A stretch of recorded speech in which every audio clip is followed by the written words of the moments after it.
And we're live. How's everyone today? This was a little clever plan of mine so that I could actually have something other than a heinous whiteboard in the background for you to look up the banners made. Alrighty. So, let's just turn this on properly. Everyone out there? Put your hands up if you're in the room. And let's see. Here we go. And we're in business now. So today we've got a bit to get through actually. Oh look, everyone's flying in now. Classic. Just give me 2 seconds, team. I'm about to do something I should have done before. Telling my wife not to jump on the internet.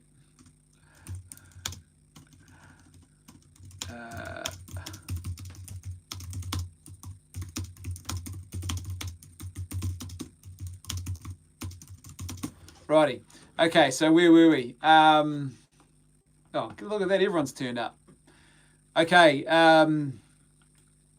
It's all of a sudden we're supposed to be in summer here in New Zealand, but for some reason we've had this storm that's rolled in, so it's raining outside, hosing down. It's a bit colder, so I've got my flannel out again. Okay. Okay, where were we? The banners in the background, yep, had those made so you didn't have to look at a whiteboard. Home Alone, the Home Alone reboot. Did everyone see the news about the Home Alone reboot? What a pointless movie that is going to be. Absolute waste of space. My kids love the original Home Alone. They love Home Alone 2. Home Alone, the original, the most. And they still watch it. We bought a copy, in fact. They watch it that much. So you do not need to reboot that movie. It is a classic. It's a really well-made film. This will be an absolute pointless waste of money. So Home Alone, the reboot, yawn. What a yawn fest. G'day, guys. The Ghostbusters trailer. Obviously, that came out about a week ago, wasn't it? We saw the new Ghostbusters trailer. And I am kind of happy to see that they're charting a new course, that they're not simply just retreading and trying to do a hard, I guess what you call a hard reboot like they did with Ghostbusters 2016, which should never ever be talked about again because that movie was a disaster. They're actually trying something new. And funnily enough, I made a video about this, I think it was a couple of years ago, where I suggested that what I thought they'd do is that they should actually tell the story of family members. And I can't remember all the exact details. It'll be average, but you know the signs are positive that they've actually made and written an original story. And you've got to give credit today when they do that. Copy and pasting what was the original film, which was already a great movie. And that's what they try to do with Ghostbusters 2016. Copy, paste, and we'll just we'll sub out all the men and we'll put females in, and everyone will buy into it, and no one will think there's anything wrong here, and it will be all good. And it's just so unoriginal and lacking in creativity. The James Bond trailer as well. Obviously, that came out about a week ago. I'm assuming, again, everybody has seen that. Here's my thoughts. It's a mix of, the trailer is a mix of stuff that looks like, oh, this could be good, classic Daniel Craig, James Bond, and then other stuff where the indications are that this is going to be basically probably an ideological cleansing of sorts, where they will and sort of put him in his ideological place. So we've got a female 007, and there's no issue with that, but she's telling James to stay in his lane, and which was just laughable. And I mean, like, this guy, if it wasn't for this guy, she wouldn't have a job. He single-handedly saved that organization. And so for him to be someone telling him that he should stay in, a junior, no less, telling him he should stay in his lane, it's like, oh, okay, really. And the other thing too was, it cracks me up about the whole male-female thing again. I made a video on this a couple of years ago about how there's this whole distorted idea that female empowerment is simply about having your female characters impersonate male characters or traits of masculinity, and somehow that's female empowerment. The reality is that if you had a female spy, and there's been some good ones throughout, real actual spies in human history who are female, and if you had a female spy, she'd probably be a far more effective agent than a sort of crash and bash male spy like James Bond, because she could just use her feminine charm to get away with a lot more and poison people and all sorts of horrible things that they do in that organisation. And I'd imagine she'd be far more effective. But no, they've got to have her telling James Bond to stay in his lane. There's that moment where he walks into the office, which was kind of funny, and the guard, the police officer at the front counter, doesn't know his name. But it's also kind of dumb when you think about it, because, it's been a few years. He literally, again, single-handedly saved that organisation. Everyone would be talking about this guy in the lunchroom. They'd know the name, at the very least. He probably would ask him, are you related to James Bond? I doubt he'd look at him with a blank face going, huh? Who are you? I mean, maybe it's his first day on the job.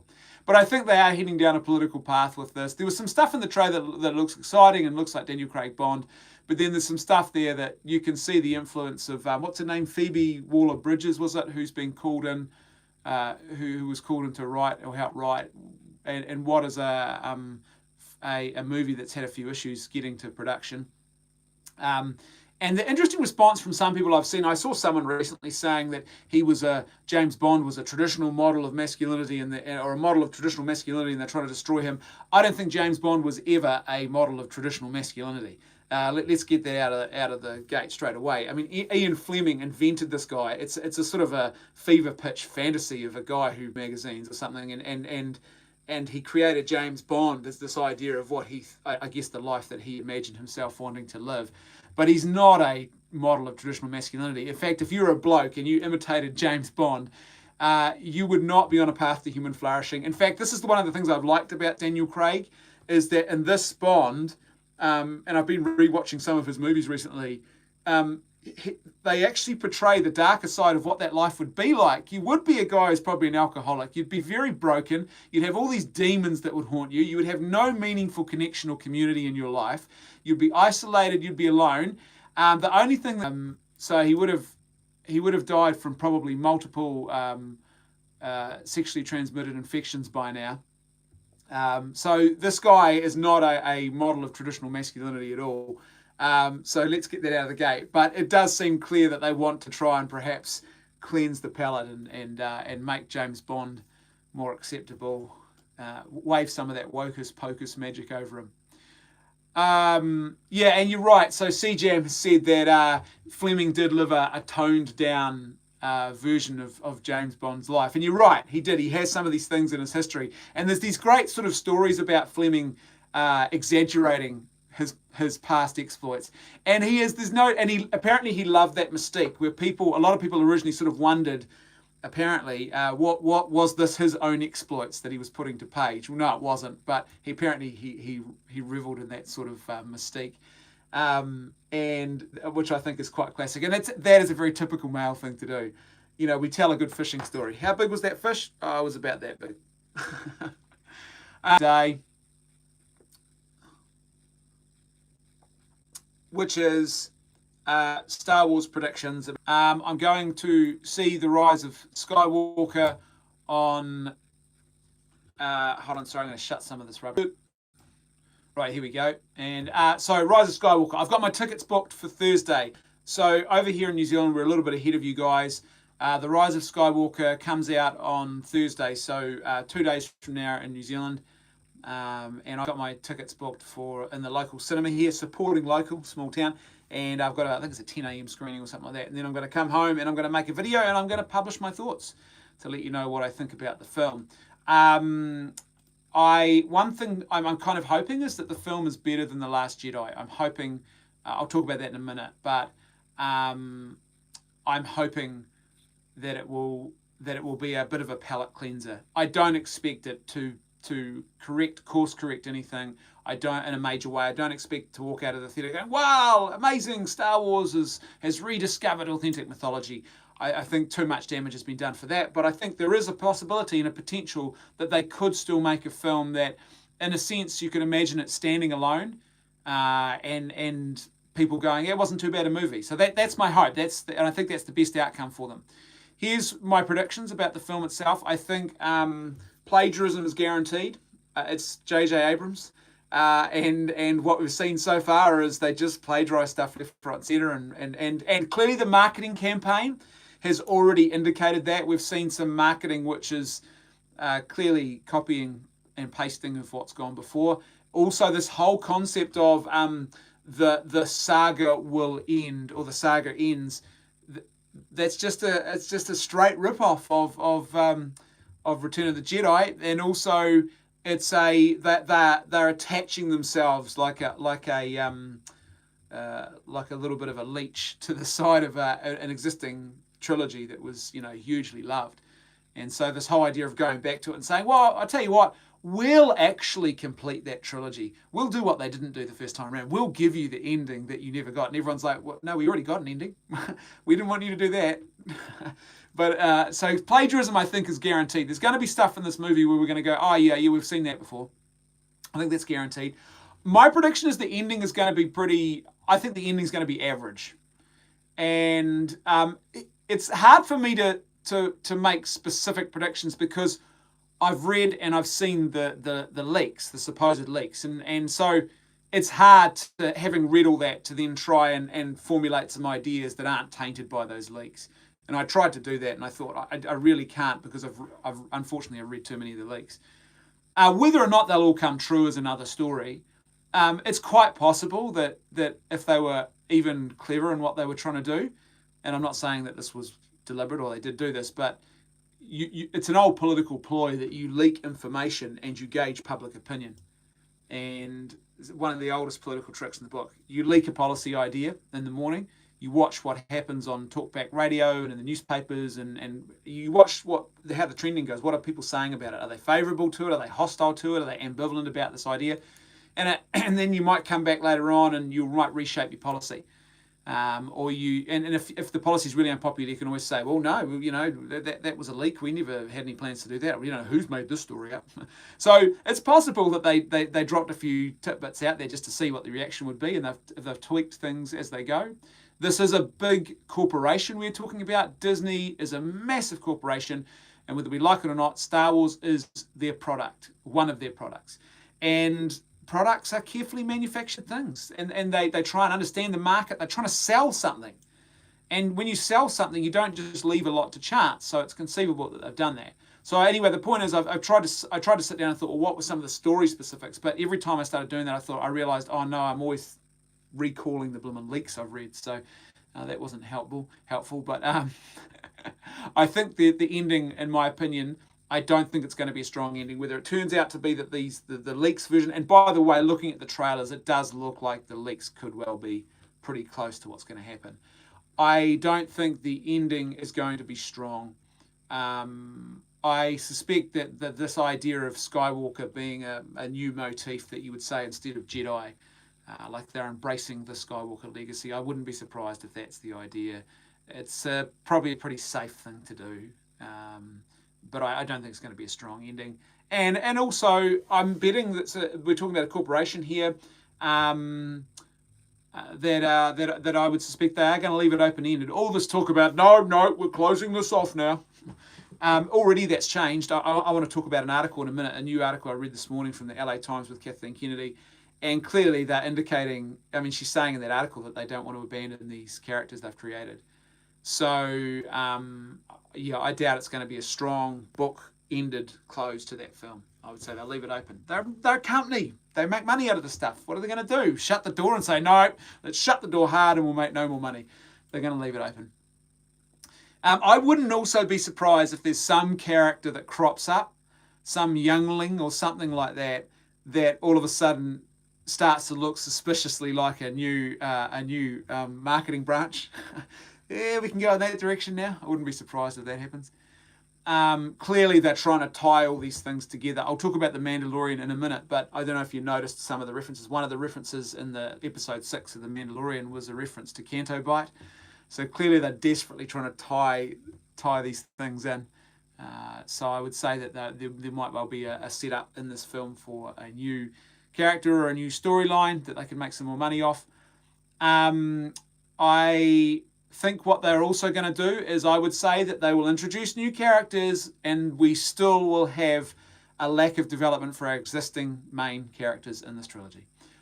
To me, that's like a safe bet. They have not taken good care of these characters and developing them properly thus far. I doubt they're suddenly going to start doing it now. They're probably more likely to, especially in a state of desperation, I would be guessing that they're going to try and throw a whole lot of things at the wall and see what sticks, rather than saying, you know what, let's just develop and give good development, character development to Finn and to Poe and to Rey and everyone else. I think they're just going to try and introduce new characters, and that'll the sacrifice on that altar will be the sacrifice of good character development for our existing characters. They just haven't had good development thus far.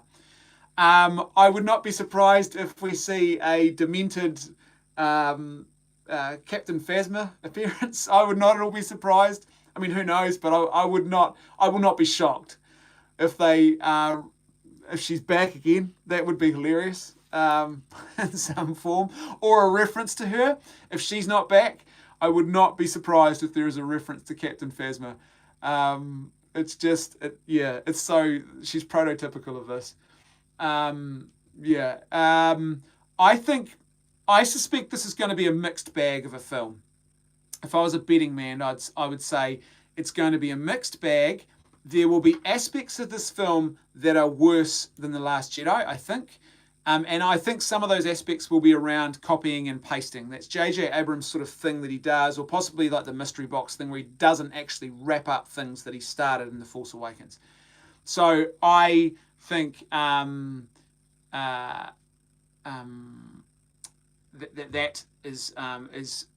going to be one of the weaknesses for sure.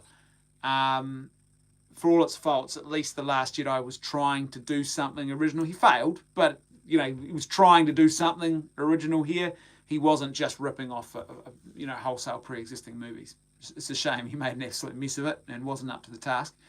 CJM, thank you for your live chat donation there. And you've said you should do a vid on the difference between Barbara Broccoli and Kathleen Kennedy on how to handle an IP 40 years in the making. Particularly the way that Barbara Broccoli has handled Bond's origin. Yeah, I think you're probably right, actually. That I think there's a whole family too involved in that, which is interesting. And funnily enough, Bond has a checkered history.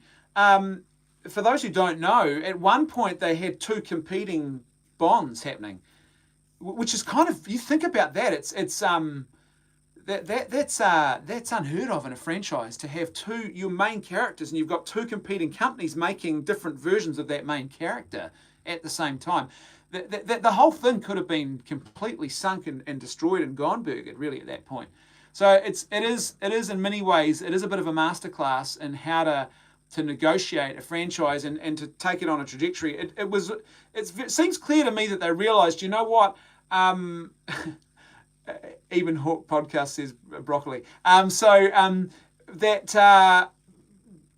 It's clear to me that even with Daniel Craig, that they realised, you know what, we can't do another Pierce Brosnan type Bond. The climate is not going to sort of take that version of Bond anymore. Things are a lot more serious. And in the world of international espionage, I guess, terrorism is a major thing now, 9/11, all that kind of stuff. So they create a more serious and darker tone to Bond, especially in light of the whole Bourne franchise. Bourne had sort of mixed up that arena quite dramatically as well. So it was a very clever management. Thanks for that super chat, CGM. Okay, back to Star Wars. Where were we? I think, as I said, it'll be a mixed bag. I think there's things that'll be worse than The Last Jedi. I think that there'll be things that'll be better. Like I said, my overall hope is that I walk out of this movie and go, you know what? They've actually hit on some important mythological touchstones, and you could watch this film and still have a better experience than what you had in The Last Jedi. I hope it's not worse. I just hope that a lot of the leaks are not true, because if they are, it will be a laughing stock sort of ending. It will just, in saying I hope it's not true, I also wouldn't be surprised if it is. The way they've handled or mishandled the character of Rey, and they have made her just so overpowered with no struggle, with no challenge in life, that basically I would not be surprised if we see the same thing here.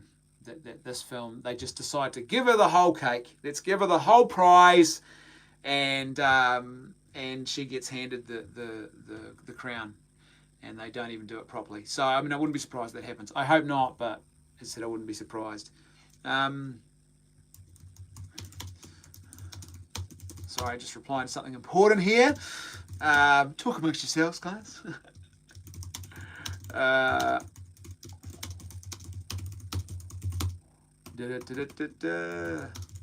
What is this? Is terrible way. It's like someone inviting you around to their house and then turning on their TV and sitting in the corner and watching TV while you sit there twiddling your thumbs. Right, where were we? Tap. Okay, so that's I guess that's my predictions for Last Jedi. I'd love to know your thoughts. We'll open up the floor in a minute to tell me what you think is going to happen. But it is clear that they are on a bit of a PR crusade at the moment. Here's one other prediction I have. And I predicted this on Twitter a couple of weeks ago. I think that you are going to see a lot more honesty now about The Last Jedi, especially if The Rise of Skywalker, all it has to do is beat the bar that was lowered by The Last Jedi. If they can beat that bar, and this film is even slightly better than that, or better than that in some way, then what I would say is that you are absolutely going to see people now suddenly getting a lot more honest about how bad The Last Jedi was. You're going to see formerly sort of silent critics who are suddenly going to start talking about it. And we've already seen this. We've seen this happen in the last week. You've even got stars from the film who are now starting to honestly and openly talk about it. I also think that if I was a betting man, I would say that Disney has told them, don't be afraid to go out there and make comments that raise doubts about The Last Jedi, because it's a marketing strategy. Because the thinking would be, well, maybe some of those fans who agree with you and who weren't necessarily planning to go and see The Rise of Skywalker might be convinced, oh, maybe I should go and give this movie a shot because these people are saying things that I agree with about The Last Jedi. But The Last Jedi, I think we're going to see a lot more honesty from people. And I think we're going to see more critics and others who are just going to, they've held their tongues, they've held their noses for long enough. And I think the reason they've defended The Last Jedi was because they had nothing better to actually hang their hat on. And so The Mandalorian now is on the scene. It seems to have developed a bit of a popular following. And then The Rise of Skywalker is coming as well. And I suspect that we'll see more honesty. If the film's good enough, people will all of a sudden. And some people, it'll be a wake-up moment. It'll be sort of the scales will fall off their eyes. If The Rise of Skywalker is a better film, then what they'll do is they will realise, oh, actually, this was more enjoyable than The Last Jedi. Despite what I was, raving and I was desperately wanted it to be good. It's one of those things where you look back, you go to something and often you look back and you see it in a new light once you go back and have another look at it, or you see something that's a much better version of the thing you thought was good originally. Gee, that doesn't make much sense, does it? It's Tuesday morning here. You'll have to forgive me. Okay, let's look at this new Kathleen Kennedy article. I'll open up the floor in a minute. I've got a couple other things to talk about, and then we'll open up the floor and see what you think. But we've got this new Kathleen Kennedy article. Actually, no. Let's talk about George. No, we'll talk about Kathleen Kennedy. Then we'll talk about George Lucas. So this is from the LA Times, and I just saw this trending on Twitter this morning. And it says, the headline is, After Rise of Skywalker and Baby Yoda, Kathleen Kennedy's plan for Star Wars and beyond. And so here we have yet again, this is another PR junket. And clearly they are trying to get out ahead of a storm here. They're trying to manage the PR around this. And this is like the Rolling Stone interview is all about trying to manage PR on this film and trying to create a narrative, as they say in media. And so this is part of that. She's done this interview with LA Times, and I don't want to read the whole thing, but I want to focus on these parts here. After the Rise of Skywalker, Kennedy, 66.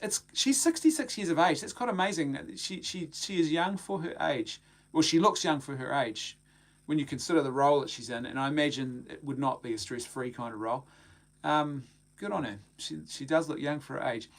Kennedy, 66, faces what might be her most daunting challenge since George Lucas handpicked her to shepherd his creation over 7 years ago, figuring out what is next for probably pop culture's most closely critiqued franchise.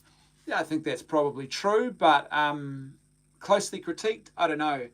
There's a couple of competitors for that, but Star Trek's probably up there, that's for sure. But certainly was one of, it's interesting, I suspect what they wanted to say in that final line of that article was one of pop culture's most beloved franchises, but they can't say that anymore. So they had to find something new to say. Fans have been praising the series' creative choices since Star Wars debuted in 1977. Jar Jar Binks, anyone? Yeah, that's for sure. And the scrutiny has only intensified since Disney bought Lucasfilm for $4 billion shortly after Kennedy joined. Star Wars is a major pillar in Disney's streaming push, with Disney Plus, which is Walt Disney Company Chief Executive Bob Iger's top priority. And I think that's why he's probably got a bit more involved in Star Wars now, because he realizes that their other business interests actually do hinge a bit on this. Especially, I think, with probably, if you're a strategic businessman, you're going to be thinking to yourself, Endgame really has wrapped up a Marvel era, and so we're going to have to desperately fight again for new market share with the Marvel department. We're going to have to create something new and convince people to stay with us on that front. And so he's realised probably that Star Wars is quite important to sort of tide them over and keep people invested in the streaming and other things. And here we go. So this is Kennedy. Obviously, that's what we've been spending so much time talking about, and it's really important transition for Star Wars, Kennedy said in an interview. What we've been focused on these last 5 or 6 years is finishing that family saga around the Skywalkers, which is interesting because I think that's a new idea. I don't think that was their original plan. I think that this is something that they've created on the fly. I don't think they set out to finish the family saga. I think what happened was they set out with their own idea in mind. They did a reboot of A New Hope. Then along comes The Last Jedi and sinks the whole ship. Basically drills a big hole in the side of the ship, kills Snoke. Everything is just in disarray. And so for this film, now they've decided, okay, what can we do? Let's go back and tell another end story to the original saga. Let's actually tap into that. So I don't think that was always their original plan. And I think this is part of the new narrative now. Oh, yeah, no, trust me, we always had this as our plan.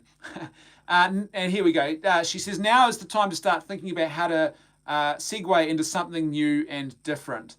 So clearly the signs are that the writing's on the wall is that it's not business as usual. They are not carrying on the same trajectory. Someone has been told to put a stop to what they're doing.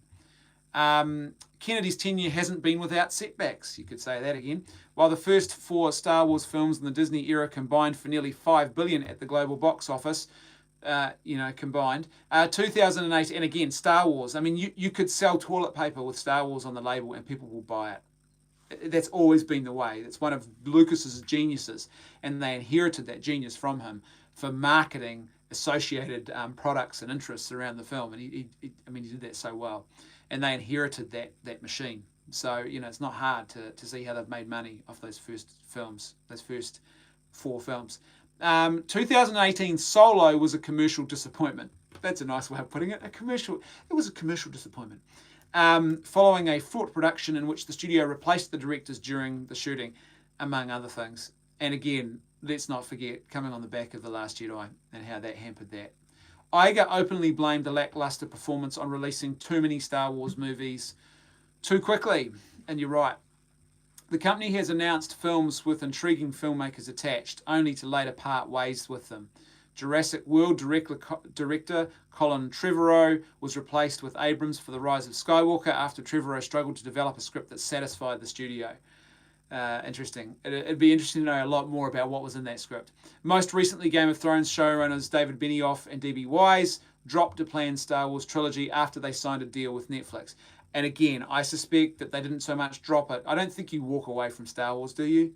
Really? Especially when Benioff and Weiss are probably looking to restore a bit of credibility after the flack they were receiving for the ending of the Game of Thrones saga. So I think that more likely this was Iger's plan in action, just saying, no, we're not going to carry on with a billion Star Wars movies. We're just going to hone this thing down and strip away stuff, and we're gonna try and release less films and create demand. This is basic economic principles and market principles, by the way. You create demand. You don't saturate the market with a product to the point where people don't want it anymore.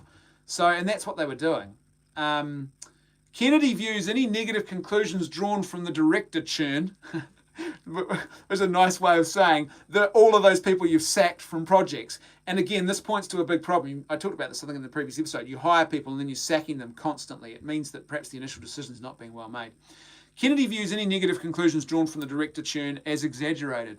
Well, I don't think that's fair at all. I mean, you've even got some of these directors sort of making murmurings of their own now about it. I don't think that, it's a constant trend that was happening. Anyway, let's carry on. Despite some difficulties, the franchise has been massively lucrative for Burbank-based Disney. Again, it's Star Wars. They've had 3 and soon to be 4 very successful movies and 1 not so successful movie, says Doug Cruitz, an entertainment and media analyst at Cohen & Co. The Mandalorian has been a very successful lead program for Disney+, and they've integrated Star Wars into the theme parks. That said, it hasn't been a smooth ride, as smoother ride as it had been for Marvel. That's right. Here's the thing. This is the interesting paragraph that I wanted to get to. During production of The Rise of Skywalker, Kennedy asked Iger if he was comfortable taking a pause on Star Wars films. Iger agreed to pump the brakes to give Lucasfilm more time to develop film a year since 2015, whereas Lucas himself had waited at least 3 years between films and decades between trilogies. So you'll notice how that's written. That she went to Bob Iger and asked if she could take a pause. I don't think that's what happened. I think Bob Iger was the one who said, look, Kathleen, we're going to hit pause here. Go out and tell people that you and I have had a meeting, that you've asked me to say this. That'll be the strategy for the marketing, the PR on this. But basically, we're not going to keep tuning out movies, because if you keep doing that, then you are going to sink this company that I'm in charge of, and I don't want that to happen. So I would say this whole idea that Kathleen Kennedy was the one who decided to actually change this up, I think that's doubtful. I mean, it could be wrong. Maybe she is, I guess, intuitive enough and humble enough to recognise when she's making mistakes and course correct. But I don't know. I'm doubtful. I just think all the other evidence and everything else, the fact that Bob Iger has been so vocal about this, I would say it's more likely this is Iger's idea. And he's the astute man who, he doesn't have a dog in the fight, so to speak. He's not as personally invested as Kathleen Kennedy is. And so he's that step removed where he can say, hold on a minute, what are we doing here? Stop what you're doing. This is crazy. And again, it's basic marketing 101. You don't oversaturate the market. And the fact that right up until recently, Benioff and Weiss and all these other films were supposed to be going ahead, and then all of a sudden, the rug is pulled out from under them. I don't think that was her plan. She also says this again, this narrative that we've heard before from her interview with Rolling Stone. We're literally making this stuff up from whole cloth and bringing in filmmakers to find what these stories might be, Kennedy said. It can take a while before you find what direction you might want to go. We need the time to do that. That is nonsense. As already said, they destroyed all of that extra source material that was part of the canon. They wiped it all clean. But even though you wipe it clean, that material still exists. It's in the real world, so you can still draw ideas from it. So this idea that we're making this up from whole cloth and we need time because these are new stories and we don't know what to tell, it's nonsense. And as we'll see in just a minute when we talk about George Lucas's ideas, they didn't even make up The Force Awakens from whole cloth. They blimmin' plagiarised chunks of A New Hope, and they took concept ideas that Lucas had and just did worse versions of them in their trilogy. The next Star Wars film is expected to arrive in 2022, and that's essentially all that's known about it. Marvel Studios president Kevin Feige has an idea for a Star Wars movie, but it's in the early stages, according to Kennedy. So that means he's probably that they're not 100% ticked on that, but it looks like they are going to allow him to make a movie. But clearly that what she said there indicates that it is very much in its infancy, and we may not see that come to fruition. And here's the interesting thing. Rian Johnson, who wrote and directed The Last Jedi, is also developing more Star Wars films. Goody. Oh, goody. But here's the thing that they immediately... It's hard to know whether she's told them that or whether they've just pluck that out of the ether because everyone was already talking about the fact that Rian Johnson was going to be developing his own trilogy, and so they've just put that in the article. But here's the interesting thing. She then says this. Kennedy said she plans to make key decisions about the direction of the franchise in the coming weeks. You mean after The Rise of Skywalker, and you see how well or not that is received. But some things she already knows. While the Skywalker saga is ending, the company won't abandon the characters created in the most recent trilogy. Additionally, she said, the plan is to move beyond trilogies, which can be restricting. That's an interesting statement. So like I said earlier, they are not going to do a hard wrap-up of The Rise of Skywalker and end the saga at all. That's why I think they're going to leave it open-ended so they can go back and use these characters in other things, whether it be TV series or movies of their own or whatever. This is just a basic money-making decision. Unfortunately, the creative stuff takes a back seat to this in a big corporation like this. Additionally, she said the plan is to move beyond trilogies, which can be restricting. So in other words, we couldn't make a good trilogy, so let's try something else now. And that's not a good sign. Because, it just isn't a good sign. A trilogy could have been good. The trilogy could have been good. But I understand at the same time why moving beyond trilogies would be a good idea. But what it probably means is we're going to see a bit of a choppy... Here's my fear. My fear is that Star Wars is about to go down the DC Extended Universe track. And what we're going to see is a whole lot of ad hoc bloomin' filmmaking. And what you're going to have is you might have a Rogue One, which, by the way, is only good because of the massive reshoots and rewriting that went on in that film from an experienced screenwriter who came in late and after a lot of it had all been completed and completely reframed the movie, which is a good thing.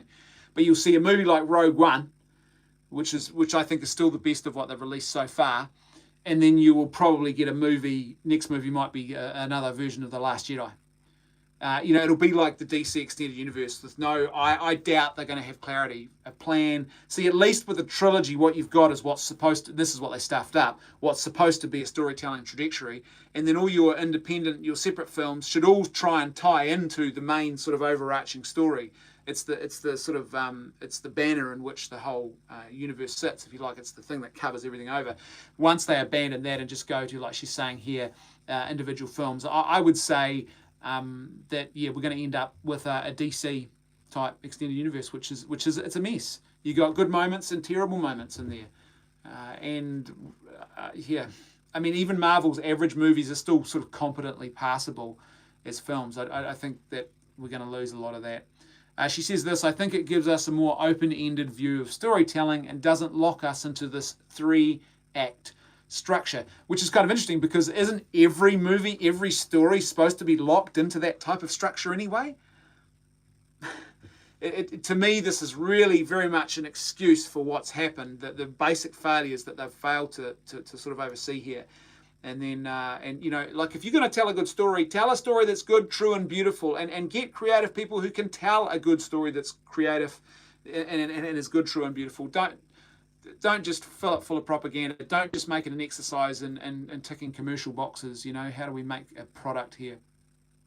We're not going to have some finite number and fit into a box. We're really going to let the story dictate that. In other words, what she's saying here is this is open-ended because we don't know what to do now. And we're just going to start throwing things at the wall and hope something just sticks here, that we can sell some tickets, make some money, sell a few associated products along the way. Maybe someone will give us a Guardians of the Galaxy type moment in the midst of this, or a Shazam moment, or boom, boom, boom. These sort of films that are not expected to be good that suddenly are. But I think that's really it's not a good sign. It'll be interesting to see how long she remains in the job and remains in the role. I get the sense of that I think that she feels a burden. I believe she probably feels a burden that she was asked to take over from Lucas, and they have a pre-existing relationship there. And so I think that's probably a burden. But at the same time, I'd imagine she must be getting a bit fed up with the fact that they haven't been able to hit the sweet spot. They just haven't been able to do what Lucas was able to do. And I think that more and more so since The Last Jedi, it's just all the Empire's crumbling in a big way. Here's an interesting sort of final wrap-up of this article before we move on to talking about George Lucas. But what makes a new Lucasfilm franchise if it has nothing to do with Star Wars? That's another question Kennedy will grapple with as she considers the company's future. She compares the process to when she sat down with Spielberg and Marshall to determine the creative identity of Amblin. I'm very excited at the possibility of being able to do things that expand our portfolio a little bit. She said, you realise there's so much potential to do some pretty great things, and to expand beyond just Star Wars is pretty exciting to think about. That's an interesting shot across the bow, that Lucasfilm may no longer be Lucasfilm as we know it. They may park Star Wars and turn it into some sort of a new studio entity, I guess, new creative entity that's not simply Star Wars. So it'll be no longer be Lucasfilm as we know it.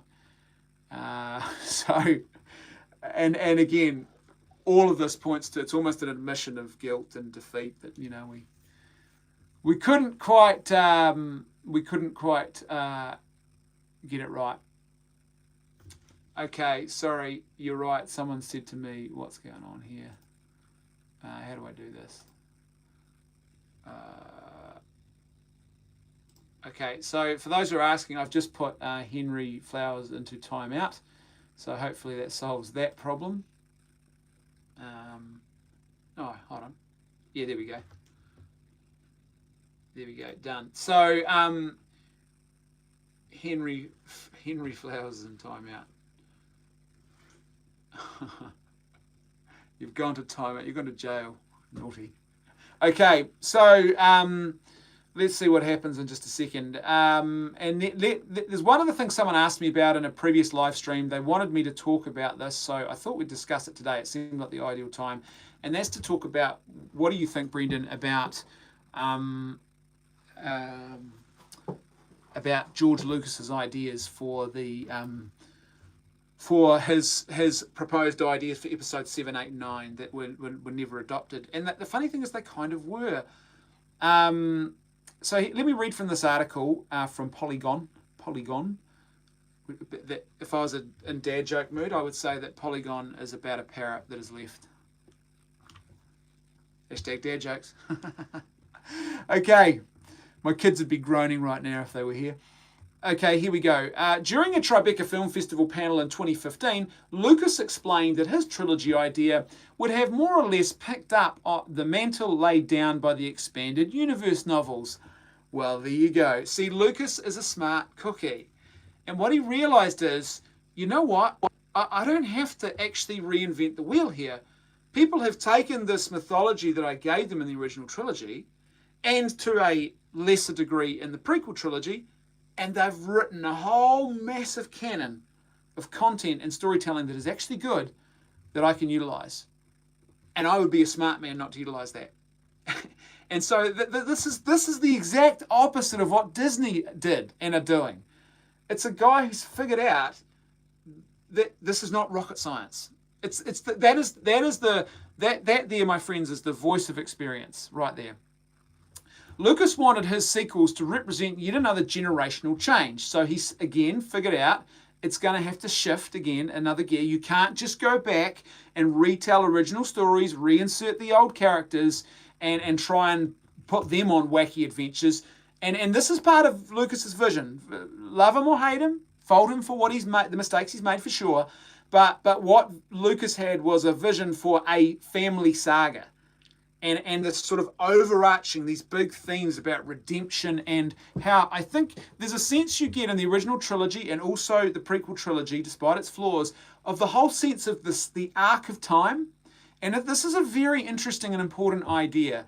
The whole idea that evil, even though evil is ultimately defeated, darkness is ultimately banished, it doesn't happen instantaneously, and often it is not something you can put a nice neat bow around and say, look, I solved all my problems, suffering went away, the world was made better, and it's just like one of those Hollywood movies. In actual fact, the arc and the trajectory of his storytelling, it takes, generations and generations, decades and decades and decades, a long time for goodness to rise up again and overthrow evil. And it's a very authentic way of tracking the reality of human history, in a sense, the way in which evil often plays out in the world. And so he's recognizing we need another generational shift here, though.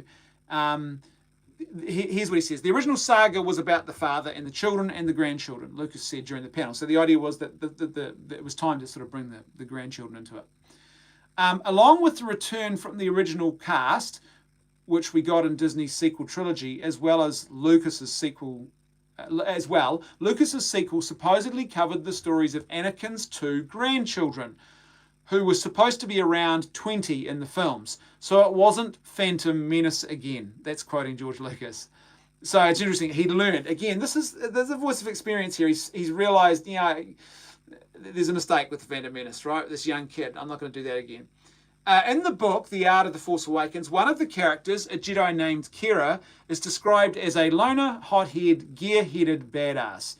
The other teen was most often referred to as Sam, and mostly appears depicted with a blaster, which seems to indicate that he didn't have force powers himself. Now, here's the interesting bit. Kira and Sam eventually morphed into Rey and some of Finn, which makes sense. Lucas had been developing his sequel movies with the help of screenwriter Michael and Toy Story 3, who went on to receive a writing credit for The Force Awakens, the first of Disney's trilogies, first of the Disney trilogy films. So this is the thing. So when they talk about, we didn't have any ideas and we had to figure out what the story was going to be, I mean, they already stole existing ideas and they made a terrible hash of it too. When you think about Finn, supposedly an embodiment of one of those grandchildren. Another major character who appears to have gotten a similar arc to the original version is Luke Skywalker. Phil Szostak, the writer behind the art books for both The Force Awakens and The Last Jedi, gave a small description of the Luke character in a tweet about Episode 8. And he said this: so in the late 2012 idea of a Luke Skywalker haunted by the betrayal of one of his students in self-imposed exile and spiritually in a dark place, not only precedes Rian Johnson's involvement in Star Wars, but J.J. Abrams as well, Szostak wrote. Szostak wrote. Terrible. There's I think it's a Polish name with a Z in the wrong place. His art looks a lot more interesting than what Luke Skywalker did in The Last Jedi, that's for sure. You've probably seen this image. If not, I'll put a link later on to the article so you can see the image he tweeted. But that's not a defense, by the way, of what happened in The Last Jedi, because that idea is not a bad one. The idea of Luke actually starting to have doubts or to question is not the problem. It's the fact that all of a sudden you've got him trying to murder people. That's a bigger question. And then also, there's just no character development to get us to that point. It's just so random and weird and all very rushed. Where are we? The painted piece portrays a grizzled older Luke Skywalker. Luke was being described as a Colonel Kurtz type character, hiding from the world in a cave. And again, that could have been a good story. But they made a mess of it. They made an absolute mess of it. There's so much there that's interesting. That could have been, imagine a Luke Skywalker who was a broken man, who wasn't a cynic like he was in The Last Jedi. He wasn't sort of this weird, petulant child, and who wasn't a murderous, wasn't there because he'd contemplated killing his own nephew in cold blood, but before he'd had any real reason to do that.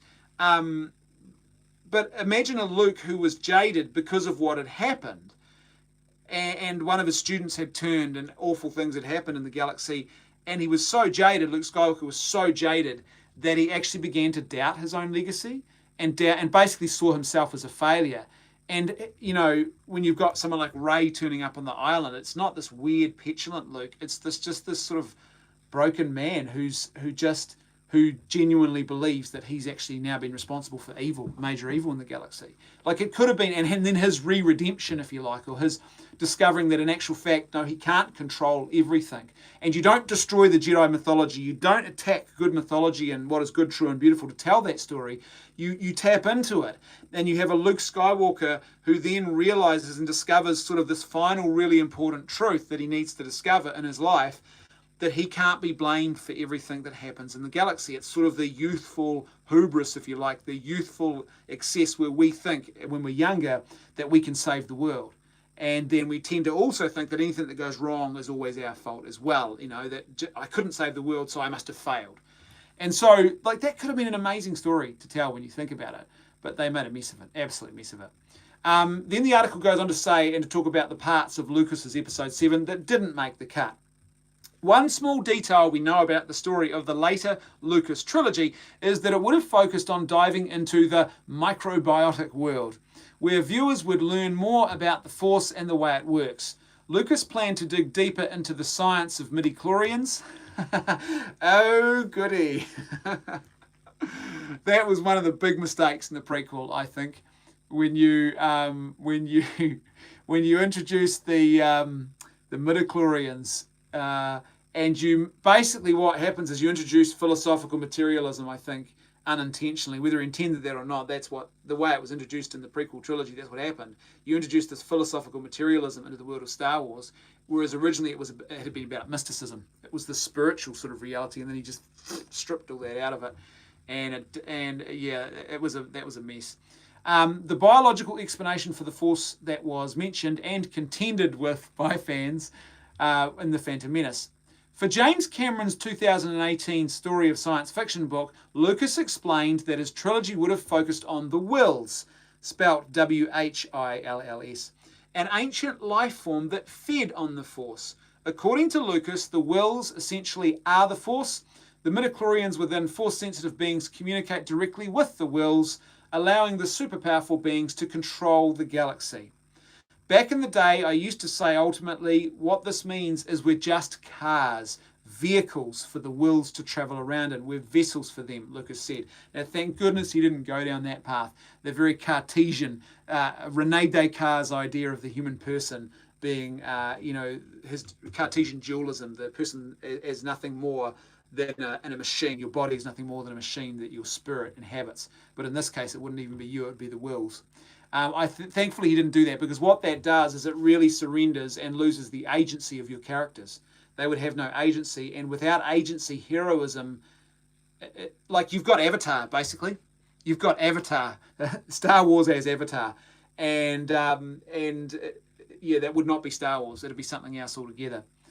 While the Whills would have been a new element added to Lucas's sequel trilogy, they aren't new creations. In Star Wars, the annotated screenplay, Lucas is quoted as saying that in an early version for the script for A New Hope, the entire story was going to be told from the perspective of the Whills. Thank goodness he did not do that. Because as I said, that would have made Avatar, really. It would have stripped out the heroism of our characters. You lose something there. You do lose something when you try and impose this duality. It's like that scene from Men in Black with the alien controls, that little alien, the guy's head opens up and inside's that little alien at the control. That's the Whills, basically. You don't really want that in Star Wars, I don't think. Back in the originally I was trying to have the story be told by somebody else, an immortal being known as a Whill. There was somebody watching this whole story and recording it. Somebody probably wiser than the mortal players in the actual events. Now, that's not a bad idea, to have someone wiser looking back or telling a story from the narrator perspective. That's not a bad idea. And that would have worked, I think. But making the Whills these sort of beings that control people's bodies, no, that would have been a mess. Lucas told author Laurent Bozzaro, just massacred that, didn't I? I eventually dropped this idea and the concepts behind the worlds turned into the Force, which I think is a much better idea. But the worlds became part of this massive amount of notes, quotes, background information that I used for the scripts. The stories were actually taken from the Journal of the Whills. Back in the mid-1970s, Lucas imagined the Journal of the Whills as the historical text of the Star Wars universe. The story of the galaxy is written by the Whills itself. That again, that's not a bad idea. That as an idea, because it doesn't interfere with the story too much. It's like them telling this story, as narrators. He gave his original 40-page outline for the saga the same name. This eventually morphed into an early version of the original Star Wars script, subtitled From the Adventures of Luke Starkiller, as taken from the Journal of the Whills. As the journalist notes in the annotated screenplay, chapters of June, a clear inspiration to Lucas, also begins with excerpts from a fictional history text. No wonder Frank Herbert was a little peeved when Star Wars hit screens. Yeah, that's true. But especially since the mess they made of... June the movie's okay, but they made a mess of that with that film. Because June is this epic saga, and the film doesn't really do justice to that at all.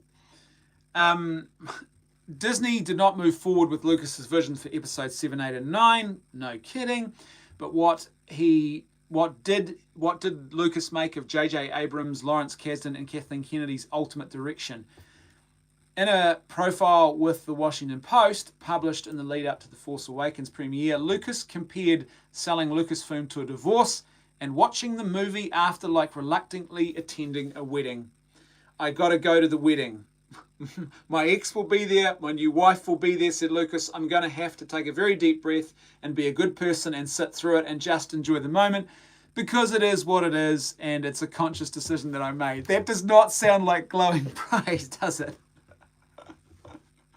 It doesn't sound like glowing praise at all. I've compared this to a divorce and going back to your spouse getting remarried to someone else. That's never something that people go, wow, amazing. By the time The Force Awakens actually rolled around, Lucas had apparently seen it and had a slightly more amiable response. I liked it, Lucas said on the red carpet. It reminded me of another movie that I saw once, back in 1977. I think the fans are going to love it. It's very much the kind of movie they've been looking for. That really wasn't praise. I think that's Lucas having a little moment of frustration about the response to the prequel trilogies, where he's saying, they hated me for these prequel trilogies, so here you go.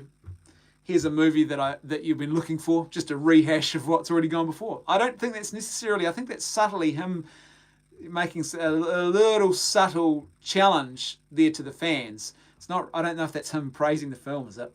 Alongside Lucas's previous remarks about the version of the story he wanted and the way he thinks fans would have reacted, the reaction reads like faint praise. Very good, it is faint praise.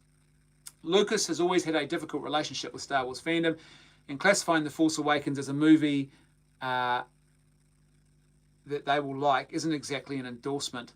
According to the filmmaker, he's always been disappointed that fans didn't really, in his estimation, understand Star Wars, and to him, Disney and the J.J. Abrams film was a reaction to that fact. And that's exactly what I just said. There you go. I don't think it was that they didn't understand Star Wars. It was the fans had frustrations with the prequels and the way that he constructed those. G'day, Jamie. Jamie Lerner says, my favourite Kiwi on YouTube. Well, there you go. That's nice to know. The issue was ultimately they looked at the stories and they said, we want to make something for the fans. People don't actually realise it's actually a soap opera and it's all about family problems. It's not about spaceships. Well, this is funny because Lucas is this is Lucas retconning his own property when he says, it's actually not about spaceships. It's like, but go back and look at the prequels and what did you do? It was all about the spaceships and the excess. The storytelling was lacking. The soap opera was missing. Or maybe it was too much like a daytime soap. But the soap opera was missing.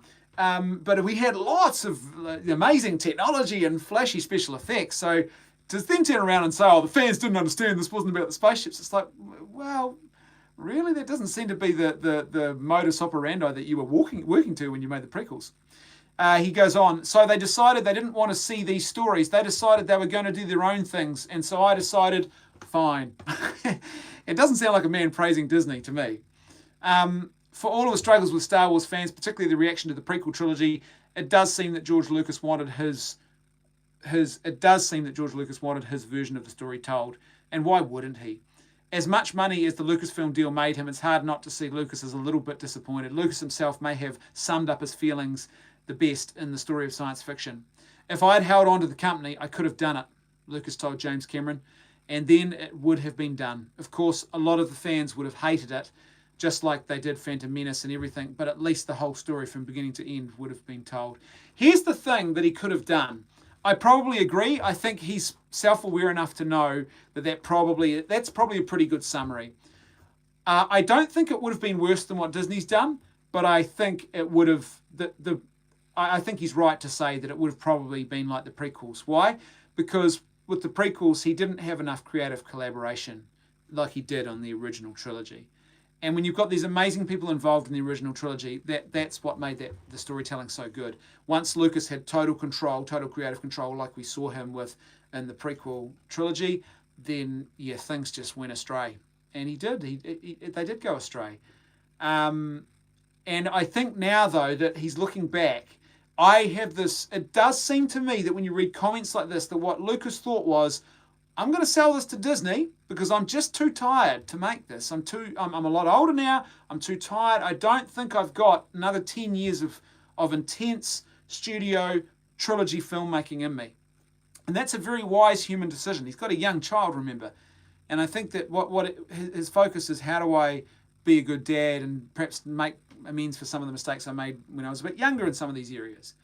And so I think he's focusing on what's important in life. But I think clearly when you look at these comments that what his hope was that he would actually sell this to Disney and they would take his ideas and they would run with them, and they didn't. And I think that's why Kathleen Kennedy was picked by him. That's why I think he put trust in Kathleen Kennedy, thinking she knows me, she knows Stephen, we've got this long history, she'll do what I need to get done here. You know, that they'll sell it to Disney. Kathleen will take my ideas and make sure that they're properly fully developed. They'll come and consult with me. It'll be great. I suspect that's what his dream was.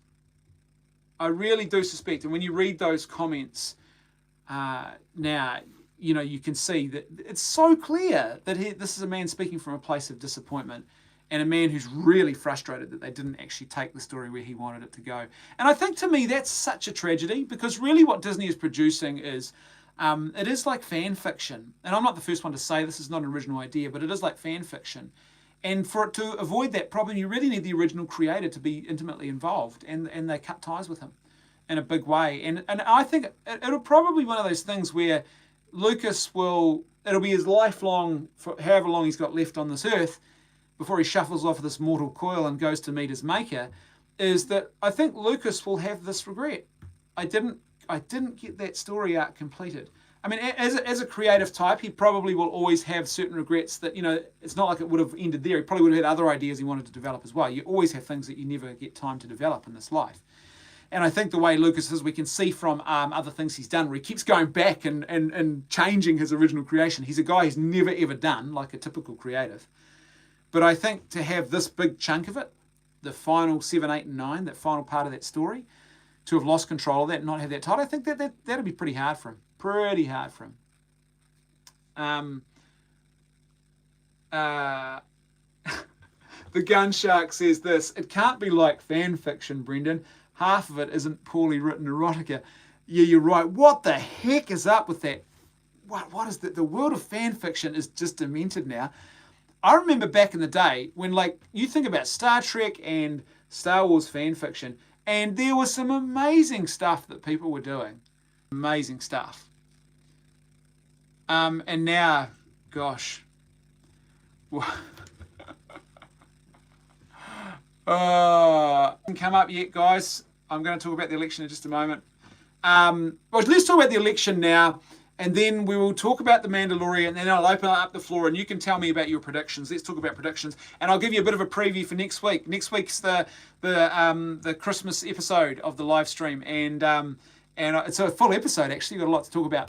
So anyway, before we talk about The Mandalorian, the UK election results, here's what I think. I'm not surprised.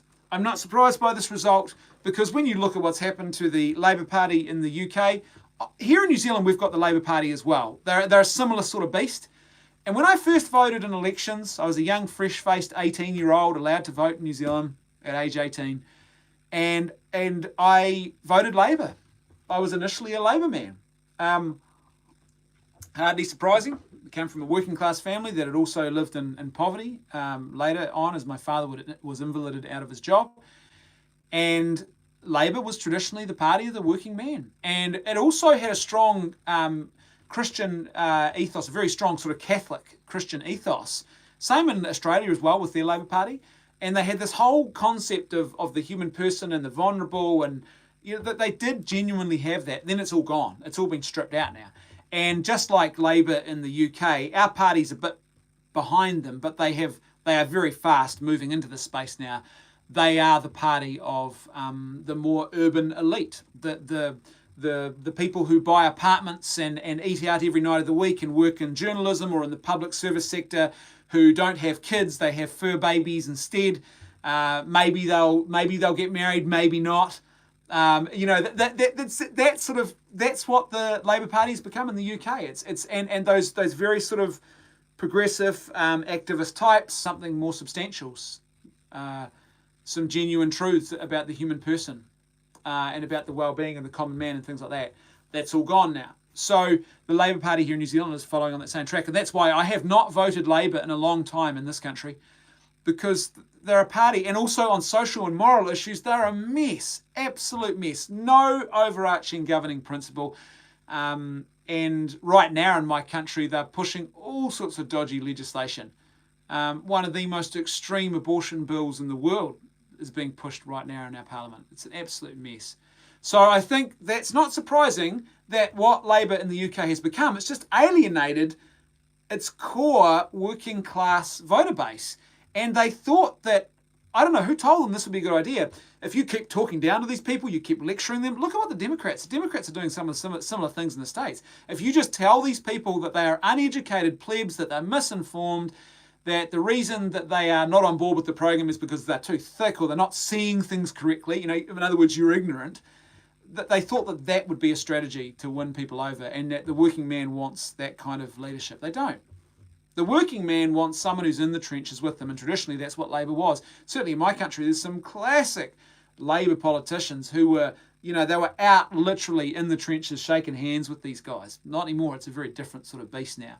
So that's not surprising. Secondly, there is also the issue of Brexit.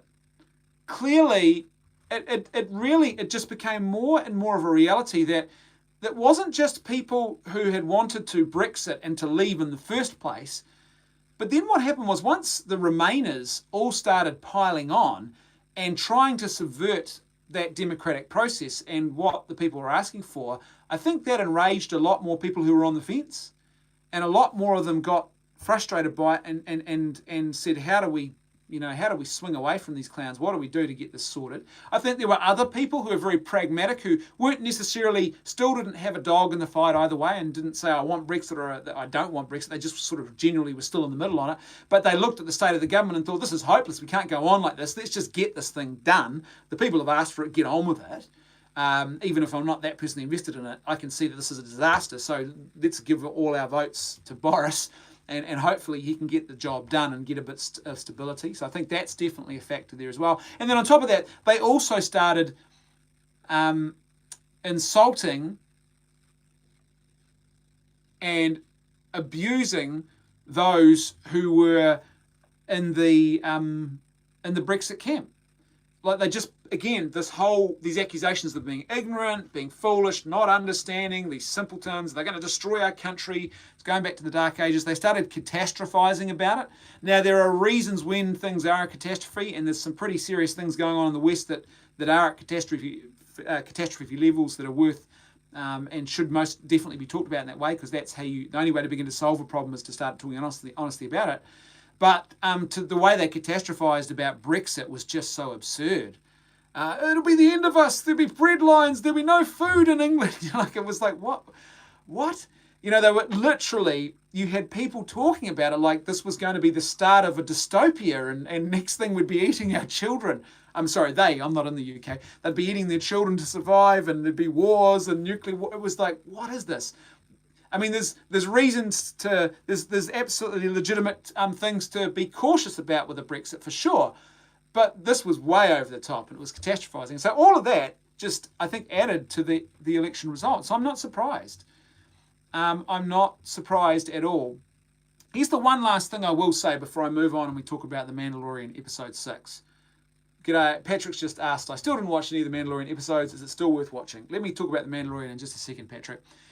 But here's what the one last thing I'll say. There has been a reaction to the election of Boris Johnson and to the massive landslide that the Conservatives got in England. And by the way, when we say Conservative, I don't know, like, I'm very particular about that term because I am what you might call a Burkean conservative in the mould of Edmund Burke, the great Edmund Burke, the guy who said, for the triumph of evil, all that is required is for good men to do nothing. And Edmund Burke was very much this idea that if you're going to have authentic liberty in a society, you have to have what he called an ordered liberty. You have to actually you can't have absolute autonomy where people just choose to do whatever they want. You've got to have order based on goodness and truth. And if those things go out the window, then your democracy will become just as diabolical as an individual tyrant will. And so a lot of what we call the conservative or conservative movement today is not really traditional to what the original conservatives would say. This is not conservatism, this is something else altogether. This is sort of a weird marriage of libertarianism and other ideas. And it's all over. How about the GDP, eh? But in actual fact, so it's a fascinating thing that's happened. It really is a reaction to something here, more than I think people particularly voting for a particular philosophy. They looked at the other side, they were sick of being insulted, they looked at Brexit, they wanted to get that done, or they were absolutely petrified when they looked at the alternative. And they realised, man, we can't have this anti-Semitic. Here's the thing. After the election, and after this massive landslide, and Boris Johnson has won the day, and delivered the biggest result for the Conservatives in since 1935, I think it is, you have these protesters out on the street who are protesting just like happened when Hillary Clinton was elected. And you've got people shouting, not my Prime Minister, over and over again. And shame, shame, shame, and all this weird stuff. What it tells me is this is really troubling. There is a large and growing group of people in our society who, after the election of Hillary, after the rejection of Hillary, it was Jose is what I meant to say. Freudian slip, hopefully not. But what you've got is a large and growing group of people in our society who have embraced politics as their new religion. They are invested in, they've deified politics as politics will save us. And that's troubling. That is really troubling because when you view politics that way, what that generally tends to suggest is that you view the state as the highest authority, answerable to nothing above itself. And when that happens, man, you want to see dystopia. That's what happens when politicians believe that they are accountable to nothing greater than their own sort of majority. And oh boy. So, but this whole thing of the deifying politics, and for these people, it's like the apocalypse has come. They've got no way of contextualizing. They've got no way of putting this into context and saying, this is an election result, this is a moment in history, history's bigger than this moment. It's all about like this religious apocalyptic thing where it's all over. And so they come out with these protests and these acts of sorrow and tearing their garments, renting their garments asunder in the public square. Not my Prime Minister. It's like, gosh, that really speaks to a religious fervour that's misplaced around politics. You need to contextualise politics. If you don't, you put it in too high a place, and what should actually be at the pinnacle of our culture gets lost, and that's when you end up with tyranny, that's when you end up with dystopias, because it's just all about power. And yeah, that is not a good thing. Not my Prime Minister.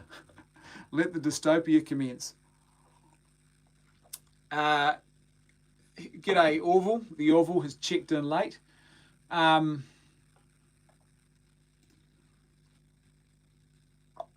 Okay, here we go. And one last thing I'll say about the British elections. Now, this is really important. This applies to the UK elections. This applies to Star Wars. This applies to The Mandalorian. This applies to everything we've talked about today. Epstein didn't kill himself.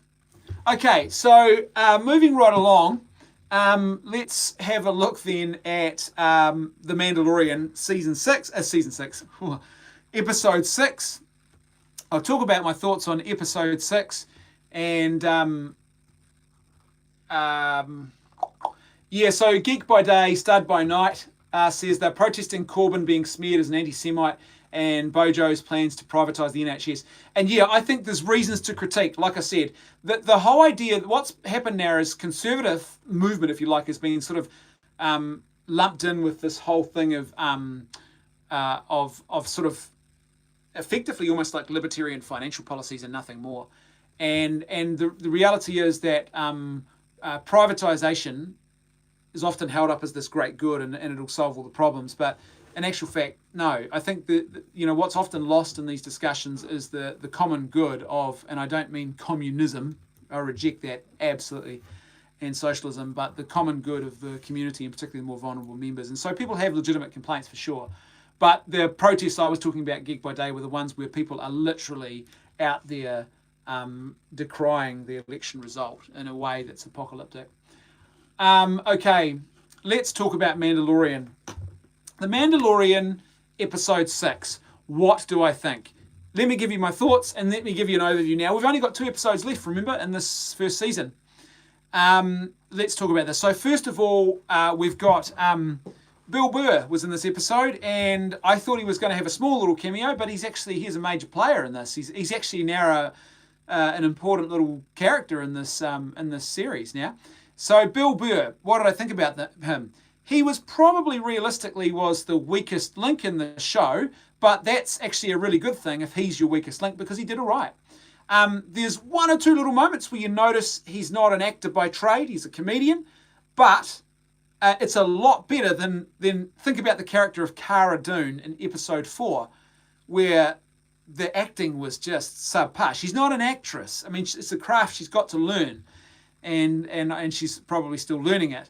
But Bill Burr the acting was actually much better quality than that previous episode, and all of the other actors around him were good. There's some really competent actors in this episode, and they elevate everything. Even your sort of lesser characters, you'll find they get elevated by being in a cast full of other actors who are actually are skilled in the profession. And he was funny. He brought these little quips to it and wisecracks. The one thing I'll say about Bill Burr, though, that I thought was weird was his costume was so weird. And it just looked awkward and odd. These weird guns sort of sitting off to the side of his chest. It's not a very practical looking costume, and it just looked a little bit cheap. And then at one point, if you haven't seen the episode, maybe you can see this, or go back again and rewatch it.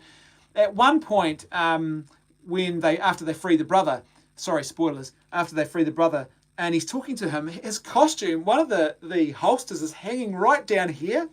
He looks like a kid who's been out to play and has got all disheveled and half his shirt's hanging off and he hasn't pulled it up yet. It's just weird. It looks really odd. The costume stuck out for me. That's why I tweeted at the time, what the heck is he wearing in this episode? But there was a little bit of an overuse of nostalgic references, some fan service in there. We got, maybe he's a Gungan underneath the helmet. Maybe there was that reference, which was the one funny one I thought was classic. Was he'd been an Imperial sharpshooter, and the Mandalorian said that doesn't mean much, and in reference to the stormtroopers. And of course, then Bill Burr's character replies that he wasn't gets angry and says, I wasn't a stormtrooper, you idiot. So I thought that was a classic quip. That was a great piece of fan service because everyone knows the stormtroopers are terrible shots.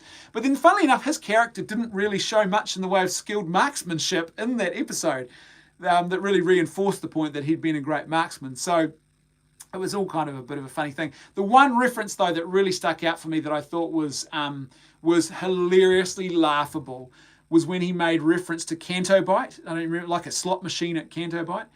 That was just absurd. Probably for a couple of reasons. Number one, it's just this desperation to try and link into The Last Jedi in some way. Secondly, how established would Canto Bite have been then? I don't know. Thirdly, would a character like him have actually been to Canto Bite? I don't know. It seems like they have a much more upmarket clientele there. Ryan says, can't stick around for the show, but wanted to send a tip. Have you heard of Mauler's podcast, EFAP? I think you'd make a good guest to talk about Star Wars or possibly debate Sicario 2's quality. I have, Ryan. I haven't listened to many episodes, but look, I'm always open to going on to other people's podcasts. So, if you're communicating with him, and I know Mauler, I follow him on Twitter. I think he follows me as well, and so we move in those similar sort of online social circles. Thank you for the super chat, by the way, Ryan. I really appreciate it. Every little bit helps when you're doing this, especially with the way YouTube is at the moment. What a mission. Anyway. Sorry, did I say that? What I meant to say was YouTube's amazing. They're awesome. I felt there was a little bit of overuse of fan service there to try and just that one reference was too much where they tried to insert Canto Bite. I thought that was a bit sloppy. The droid designs were kind of questionable. I thought those droids on board the space prison ship, the barge, it was kind of weird. I don't know. They kind of not quite Star Warsy like we're used to seeing. It's not the end of the world, but it did sort of, it struck me as a little bit, it just sort of struck me initially. It stuck out a little bit, the design of those droids. And I think others have picked up on this as well and said they found that a little bit interesting. The one thing that was really questionable for me in the episode was this. When the New Republic arrived at the end, that those X-Wing fighters, and I think that was Dave Filoni, wasn't it, sitting in the cockpit of one of those little... Okay, so Tristan says the droids are from the EU. Okay, so there you go. And I'd never seen them before, so... but it is what it is. It wasn't the end of the world. It wasn't a bad thing. It just sort of... suddenly it was like, oh, that's a different design, or aesthetic, if you like, to what you normally see in Star Wars. You know, Star Wars is such a visually aesthetic thing that you get so used to that aesthetic that when you see something different, it really does, or even slightly different, it's like, whoa. But yeah, it wasn't the end of the world.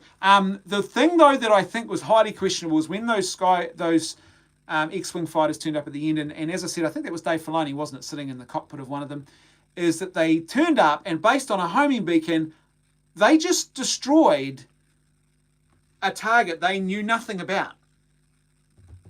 That is highly questionable. And if that is how the New Republic is running, it's no wonder that the First Order is back in business. Like, that was really questionable to me. It just stuck out straight away like a sore thumb. I was like, what? They're destroying these guys because of a beacon? It could be a malfunction for all they know. They're not even bothering to check. They're like, look, they've got it. They're firing up a fighter craft. It's like, yeah, but you just saw another craft leaving. Maybe they fired up to chase that other craft. There's no protocols to deal with. Let's just blow them up, destroy them. Are there any women and children on board that ship that we don't know anything about? Doesn't matter. Just destroy them. There was a beacon. There was an electronic signal, and we all know electronics can never fail. So I thought that was, yeah, right. So they had that little plot point. They're launching a gunship, but still, they would have seen the Mandalorian ship taking off ahead of them. That's still not a reason. Like, you shoot down the gunship, don't you? You don't destroy the whole thing. The other thing was, I wondered how that technology worked. It seemed that if you'd have a tracking device like that it would be tagged. Surely it would be tagged. Maybe this is me overthinking it, I don't know. But it would seem that it would be tagged to the prison barge. And so they're all of a sudden, they arrive and they're like, this isn't the prison barge with, emergency tracking tag XX77449. What's this thing? I don't know, just blow it up anyway. It did stick out to me as a little bit sloppy there about how that was written. And there's probably ways they could have done it. They could have, if they'd taken a few more seconds in this episode, another minute or two, they could have had those guys actually freaking out about the X-Wings and firing on the X-Wings first. In this case, Han did shoot first. And then, in actual fact, the X-Wings have now got a reason to engage them. And they could even engage them in such a way as they disable their engines or disable whatever. They engage with them and accidentally they somehow blow the thing up or something. There's ways to write this. That's just me off the top of my head. But the way it turned out in the episode, it did make the New Republic look a little bit like they shoot first and ask questions later. And I don't know. I did at the time. I thought, would even the Empire would they have? Would they have? Someone has asked here. Wasn't that a medical dock that they blew up? Someone says it's is it a children's hospital? Is that true? Is that actually true? Because that makes it even worse. Oh my gosh. They're committing war crimes all over the galaxy. Oh man, the New Republic, not off to a good start. So yeah, what do I think about the episode overall? I think that overall, this was, for my money, this was the best episode of The Mandalorian so far, actually. I'll tell you why. It started, and from about 40 minutes of runtime, it was pretty much consistently paced action. It told a story, and the plot just kept flying along. And I thought that was great. So I think for me, it was one of the best episodes of The Mandalorian so far. There's some interesting new characters, finally.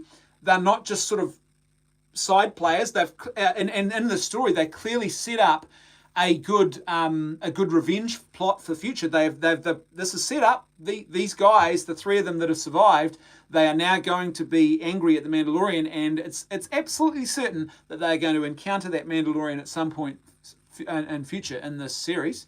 I don't know when that'll be, but you'd have to say it's a very clever little piece of writing in that regard. And the characters as well were interesting. These interesting new characters, and the acting was good. But here's the thing. Here's the problem I have. This episode once again proved how tonally inconsistent this series is. Not only that, but it's taken us 6 episodes to get to this point. To me, this should have been in episode 2 or 3, not episode 6. It's dawdled to get to this kind of episode. And not only that, but it's so tonally inconsistent, and I guess creatively inconsistent as well. Because in this episode, clearly this is a darker, more adult version of the show. But previously, it's like a children's cartoon show. Go think about episode 4, where we met Cara Dune. That was very, very, I would call that very, very light and fluffy family entertainment. There's nothing wrong with family entertainment, but it was at that level. This one, you've got sexual innuendo, you've got cuss words, a couple of different cuss words. This is definitely a more adult version of the show. It's tonally inconsistent. It's not keeping a consistent tone. And creatively as well, that it's not consistent. Episode 4 was my least favourite of all, believe it or not. Even though episode 2 was full, I thought episode 4 was probably my least favourite. The acting in episode 4, man, compared to this one, all of the extras, that they had extras who could act and they brought their A game.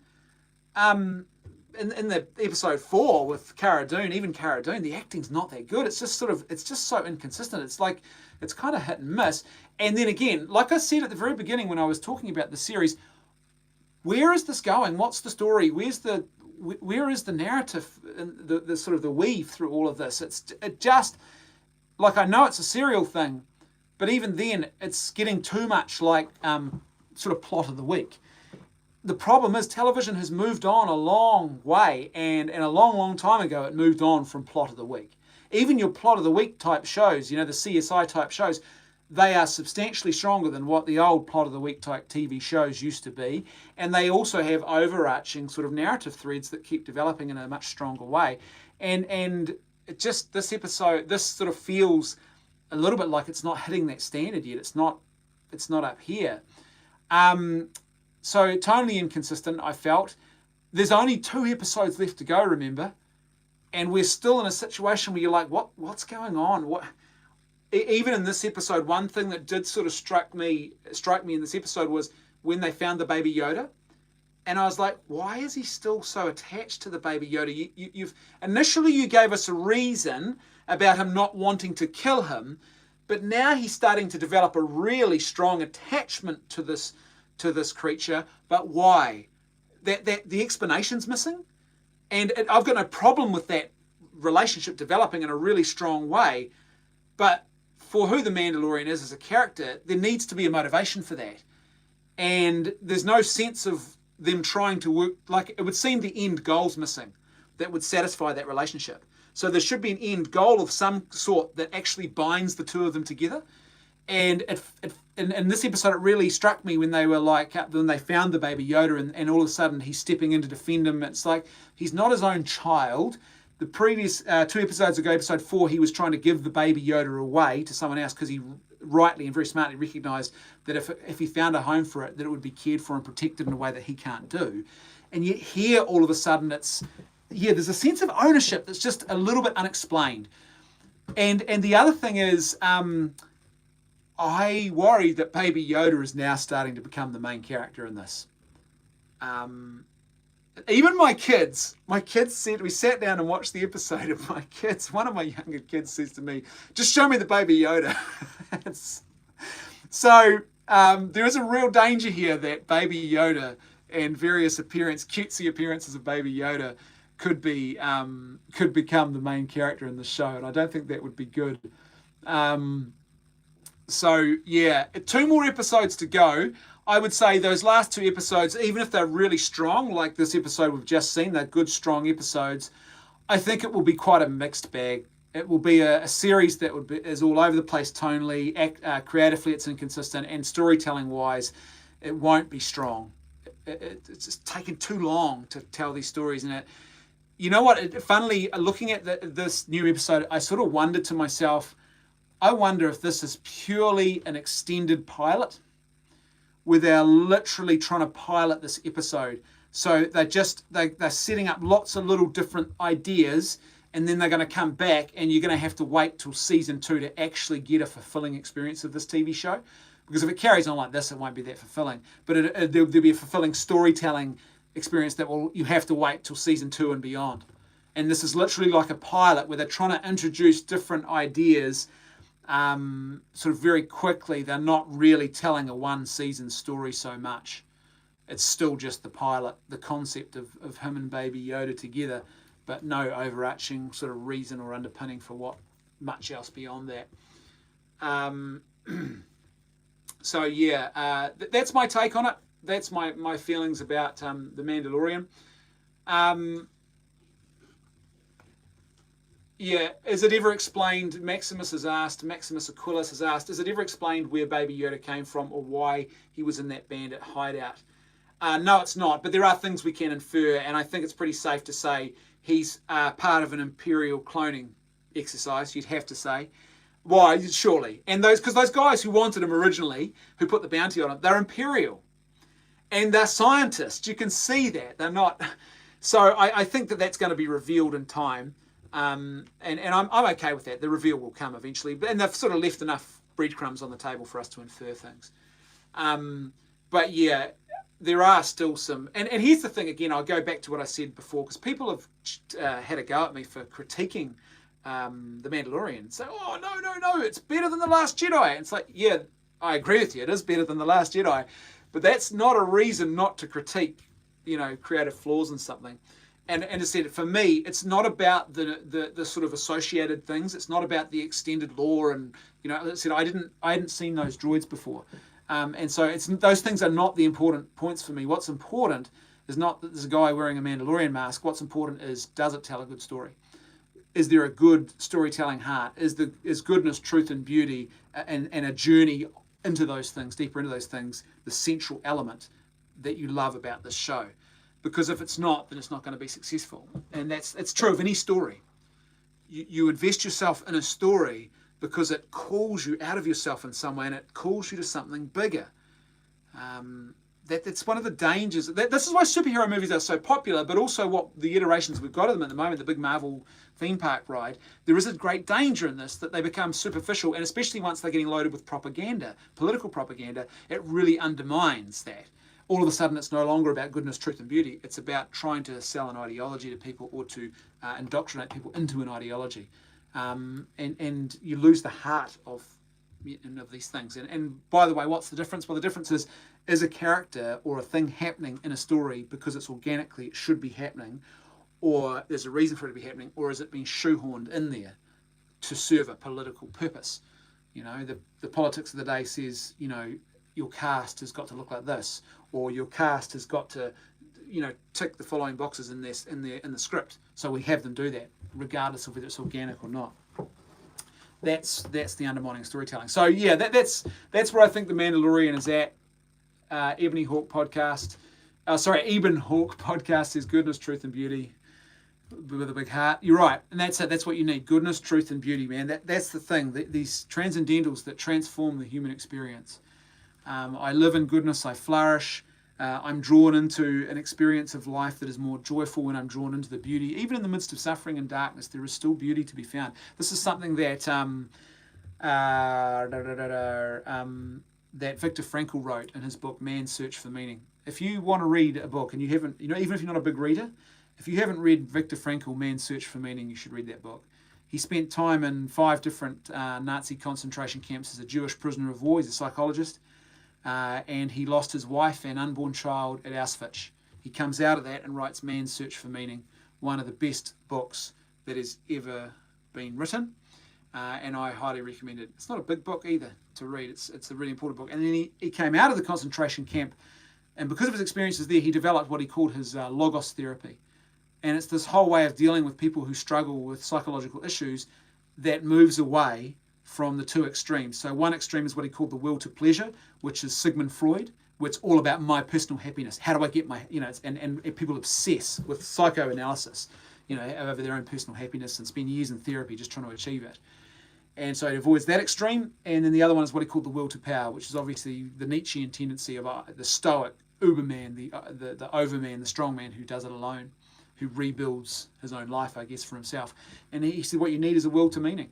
And it's about embracing the reality of life and suffering, but also seeing that goodness, truth, and beauty, and giving of yourself to something greater.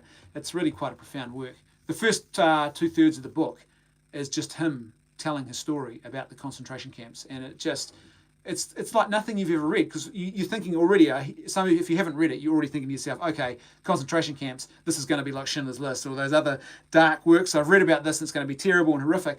And yeah, he doesn't pull his punches, but it's not. There's a great beauty and something really profound, because he tells these stories about how even in the midst of that darkness, they still found meaning and hope. It's quite different. It's a very different conversation. It's not to say they were good at all. The evil's still the evil.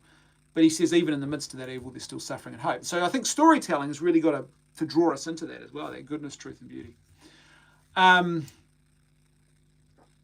Yeah, Patrick says, by the way, I'm Polish, and concentration camps were German Nazis, not Polish.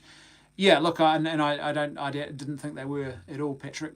Very much the Nazis tried to hide their camps, Auschwitz, and all the brutality that happens there. They're trying to hide the reality of what they're doing. And they put them in these territories. Okay, so here we go. The floor is now opened. Jose says, how great is life is beautiful. Funny you should mention that film, Jose. We've got a copy of that in our movie collection. That is my wife. It's one of her all-time favourite films, and it has been since before I met her. We've had a copy in our movie collection since we got married. Part of the reason she loves it is because of the Italian. My wife is not Italian. She's a Kiwi, but she did a postgraduate degree in linguistics and translation, specialised in Italian translation, lived in Italy for a year, taught English over there. And so, she loves Italian. In fact, it was her 40th birthday just a few weeks ago, and I had a birthday cake specially made for her, and I got them to inscribe in Italian the inscription, which is Happy Birthday, Principessa, which is Italian for princess. So that film is great, and it's such a beautiful film. Again, it really touches on some of those similar themes that you see in Viktor Frankl, Man's Search for Meaning. Mixie says, just tuned in, we're talking about Viktor Frankl. Yes, we were. Man's Search for Meaning. Everyone should read the book. If you haven't read it, you should read it. It's one book that everyone should read. Okay, Lindy Jones says, by the way, the floor is now open for comments. I want to hear your thoughts. We've got another 20 minutes or so. I want to hear your thoughts about Rise of Skywalker, maybe The Mandalorian, anything else, maybe your predictions. I'm going to see it on Thursday. I've got my tickets booked, and then I'm going to be making a review video straight away, and I'll be sharing my thoughts. So here we go. Let's look at some of the comments we've had here. Lindy Jones says, Highlander 2 was better than The Last Jedi. That's saying something, isn't it? There can be only one. I remember The Highlander. Man, I was a kid when that came out. Loved that film. Forgive me, Father. I am a worm. I think a big part of it was the soundtrack. My husband took your advice and watched Downfall and totally loved it. He said the best movie he's seen in 10 years. It's a good film. Downfall is a really good film based on the memoirs of Trudel Junge. Yeah, one of the best war movies ever made. Bojack Unbound says, sucks there's no hero journey in Star Wars now. Yeah, you're right. It's funny. They want a hero's journey. They want the hero without the journey. That's what Rey is. Rey is the hero with no journey. And you see what happens to a hero with no journey by looking at Rey. It is so atrocious. She's overpowered, underdeveloped, and with absolutely no challenge or drama in her life. The drama is inconsequential, really. You know, like, well, I don't know who my parents are. But then it's never developed in a way where she's taunted by this, and you see her alone and broken and questioning, you know, why am I not like the other kids? I don't have parents. There's none of that. You know, and it's supposed to be this big thing. That's a hero without a journey. And that's you. How do you have a hero? This is a really important philosophical question. Because heroism surely requires giving of yourself to something, and it requires self-sacrifice. And if you can't make self-sacrifice because there's nothing to sacrifice, how do you have a hero at the end of it? A hero is not someone who simply saves a bunch of people from a bad outcome. That's not it. It's more than that. The reason that a fireman running into a burning building and bringing out a mother and child alive is heroic is not because the utility in it. It's not because he saved 2 human lives and that's a good thing, which it is a good thing. It's because he ran into, or she ran into a burning building and it put their own life at risk. It's a profound act of love. That's what heroism is. And this film doesn't have that. She's missing that journey, and that's what happens.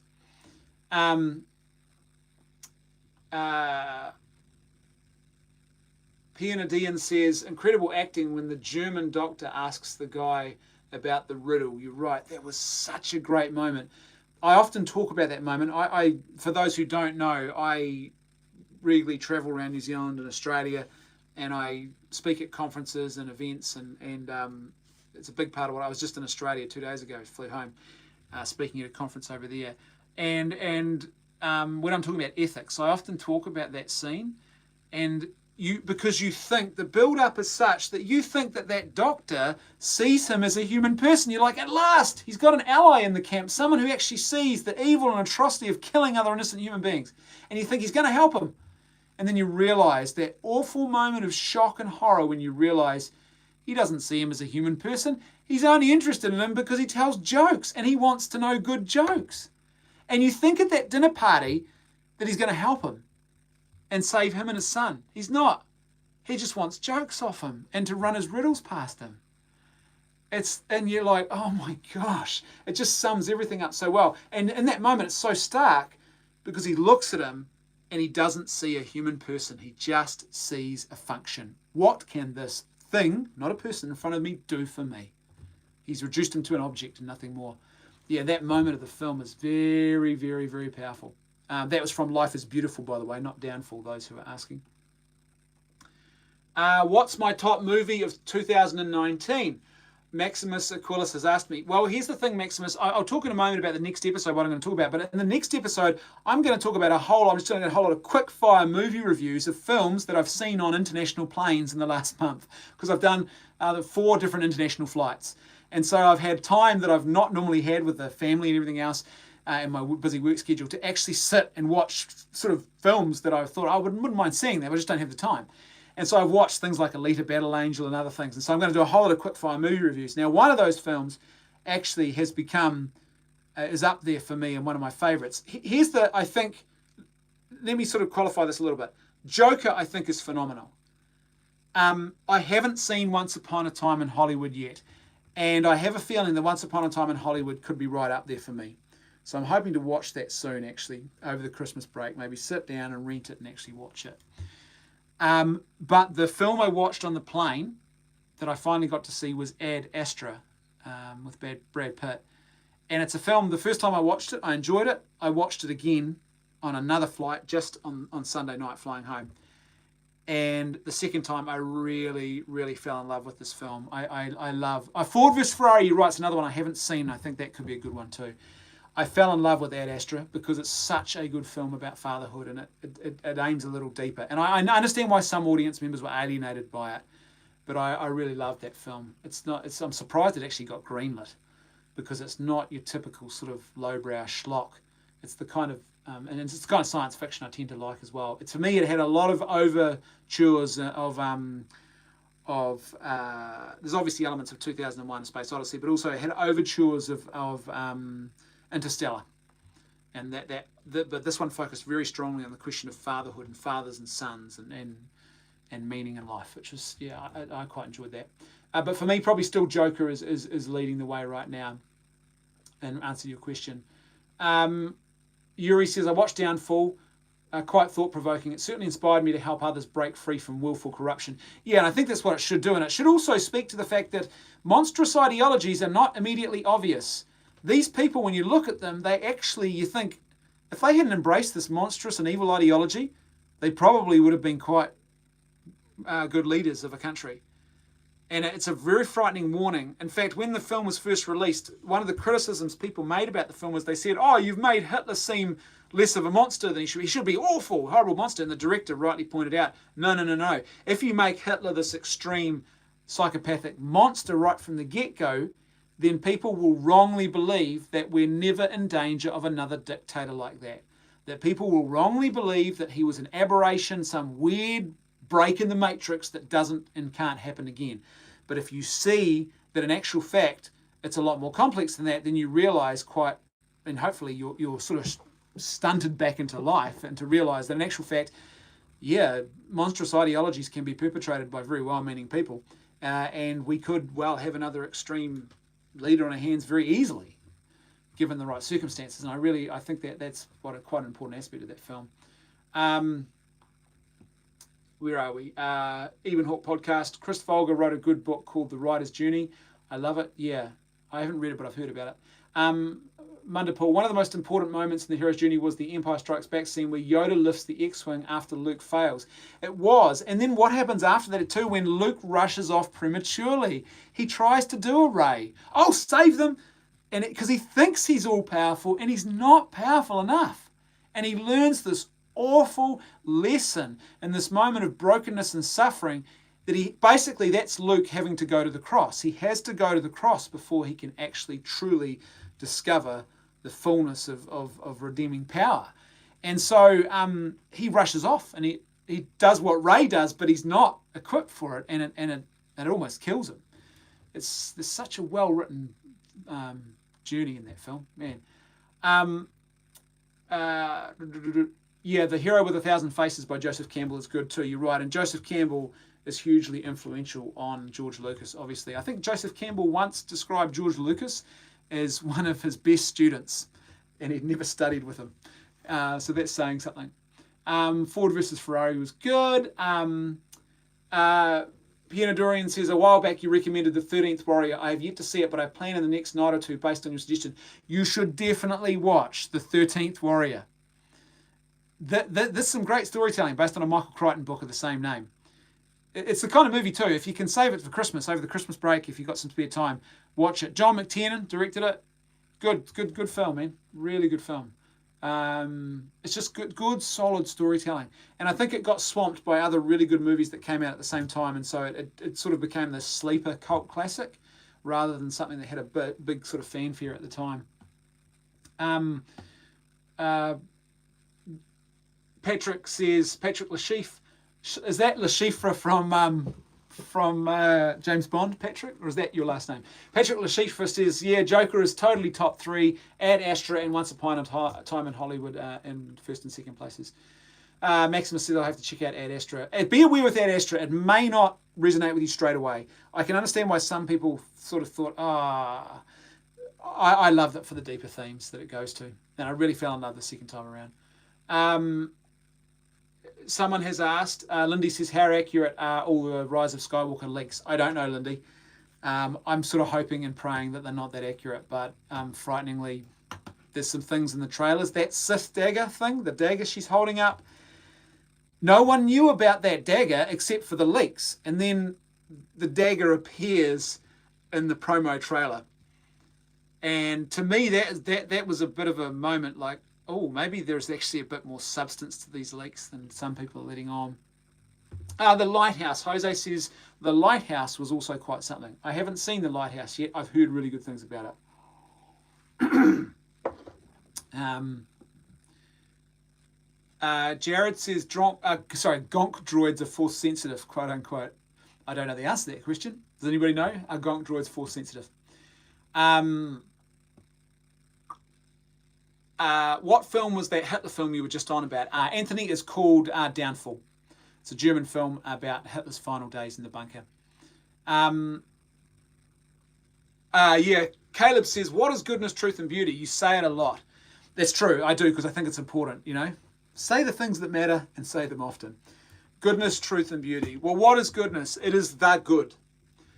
What does it mean to be a good person and to live a good life? It is not simply to live what you might call a very utilitarian focused life where I maximize my own pleasure over pain. Goodness is about giving yourself to something greater, I think absolutely, and about living out the good. So if I encounter a human person, how do I treat them? Do I treat them as an object, or do I treat them with a genuine respect for their personhood and show a basic human kindness and compassion to people I meet? Or do I only treat them as an object that exists for my own personal gratification? If I treat them with respect and a basic common humanity and with decency, then I believe I'm conforming myself to the good. If I treat them as an object, I am failing to live up to the good. I would suggest I'm doing something evil in that situation. And my flourishing as a human person, my own personal flourishing, really flourishes when I live out the good. How do I know what is good? Well, I have to conform myself to truth. What is true? It's the age-old question, right? When Jesus stands before Pilate, Pilate says, what is truth? It's the age-old question. So what is truth? And I believe there absolutely is truth. I'm not a relativist. Relativism is a self-defeating philosophical proposition. And not even your most committed, die-hard moral relativist wants to live in a world of moral relativism. No one wants to live in a world where people could just make up their own morality and decide whether or not they think that raping another person or killing them, for example, are morally acceptable acts. There are some things that we all, even dedicated moral relativists, would tell you that they believe should actually absolutely not be happening and should absolutely be illegal. So, truth is essential to that question of how do I live out the good. And then lastly, beauty. What is beauty? Beauty is authentic beauty, not purely a subjective thing where you might have seen my facetious image that I posted the other day or tweeted about me with a banana taped to a table. And you've probably heard the story by now about that artist, quote unquote, who taped a banana literally like that to a wall. It's black tape, taped it to a wall, sold it for $120,000 as an art installation. $120,000. Now, that is not beauty. Now, there'll be people who sit there and they say, oh no, it's so beautiful, it's all subjective, it's in the eye of the beholder. And there are things that are subjective in this world, that's for sure. But to say that you can take something ugly or atrocious and evil and then call it good or call it beautiful, no, I don't believe that for a second. And I think there are some basic objective standards around beauty that we can understand. I think that's one of the big debates about The Last Jedi, by the way, was really this objectivity versus subjectivity debate. A lot of people were saying, no, there's nothing wrong with The Last Jedi because everything is subjective. And you can't critique this piece of art objectively. And myself and a lot of other people are saying, well, no, of course you can. Because there are objective parameters even to art. It's not unlimited. And particularly in this case, the art of storytelling. There are objective things where you can say, well, this thing failed, include it, and that's accounting for the subjectivity of storytelling that does exist. So goodness, truth, and beauty, these three transcendentals, I think, that draw us deeper into the human experience in a profound and good way. When I give myself to virtue, I'm giving myself to truth. When I try and live out virtue and try and form that habit in my life, I'm giving myself to goodness, I'm giving myself to truth, and I find my flourishing as a human person. I become more fully alive. I experience a greater sense of meaning, a greater sense of life. And you know what the fundamental thing it's all built on? It's all built on self-sacrificial love, really, self-giving. I find my life, ironically, not by trying to cling to it as hard as I can, but by giving it away to others in acts of meaningful, self-giving communion, community, connection with other people. And social science tells us this now. That's how we find our meaning. It's not by having the most money, the best job, all the fame in the world. Those things will only get you so far. What actually brings genuine meaning to people's lives is when they find meaningful community that they can give themselves to. And in doing that, they discover my life actually meant something, and my life, is tangibly has something good to it. And ultimately, for me, by the way, that is why I am a religious believer. Because I look at that truth, that we find ourselves in self-giving, and I recognize that same fundamental truth as something that in the teachings of Christ in the Gospels, he says exactly that. He says, if you want to find your life, you first got to lay it down, you got to lose it. That's how you find yourself. And so I see that. I see that there's something in that truth of the human experience that points to something bigger. That's always been the way for me. And that's regardless of the problem of evil and suffering in the world, which I think are probably atheism's strongest response to Christianity, but they are not insurmountable, because Christianity has always understood that the human person has free will, because you need free will to love. If you're not free, you can't love. If you can't choose it, you're forced into something. And what that means is for free will to exist in the world, there has to be evil and suffering. Otherwise, you can't make any choice you want to. You can only make the good choices. So, but yeah, that's a side note. But the point is, goodness, truth, and beauty, they're important. Okay, let's get back to, we've gone way off track, haven't we? That's hilarious. Back to the Mandalorian. Back to Star Wars.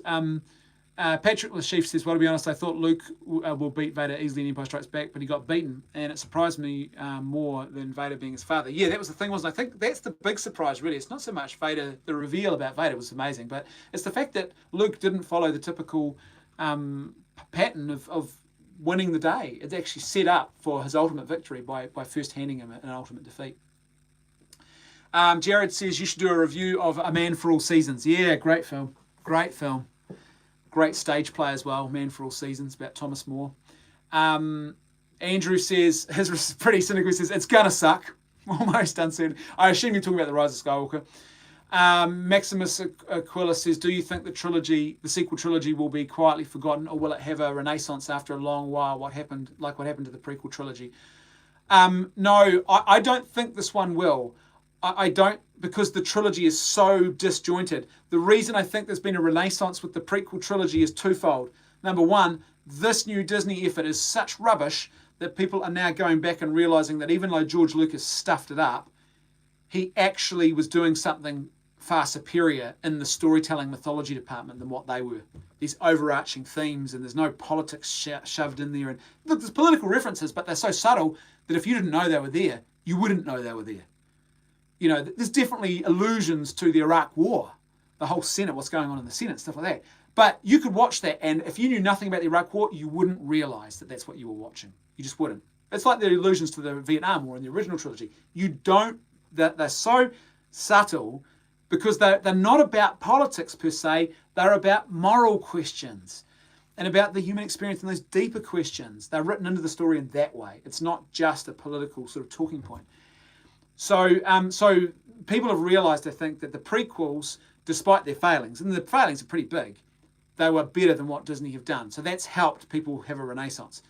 When you've got nothing but the worst, and then all of a sudden someone makes something that's even worse, particularly The Last Jedi, you realise, oh, okay, well, maybe I should give that one a little bit more slack. Second reason why I think there's been a bit of a renaissance here is because the Disney trilogy itself has, it's not well constructed.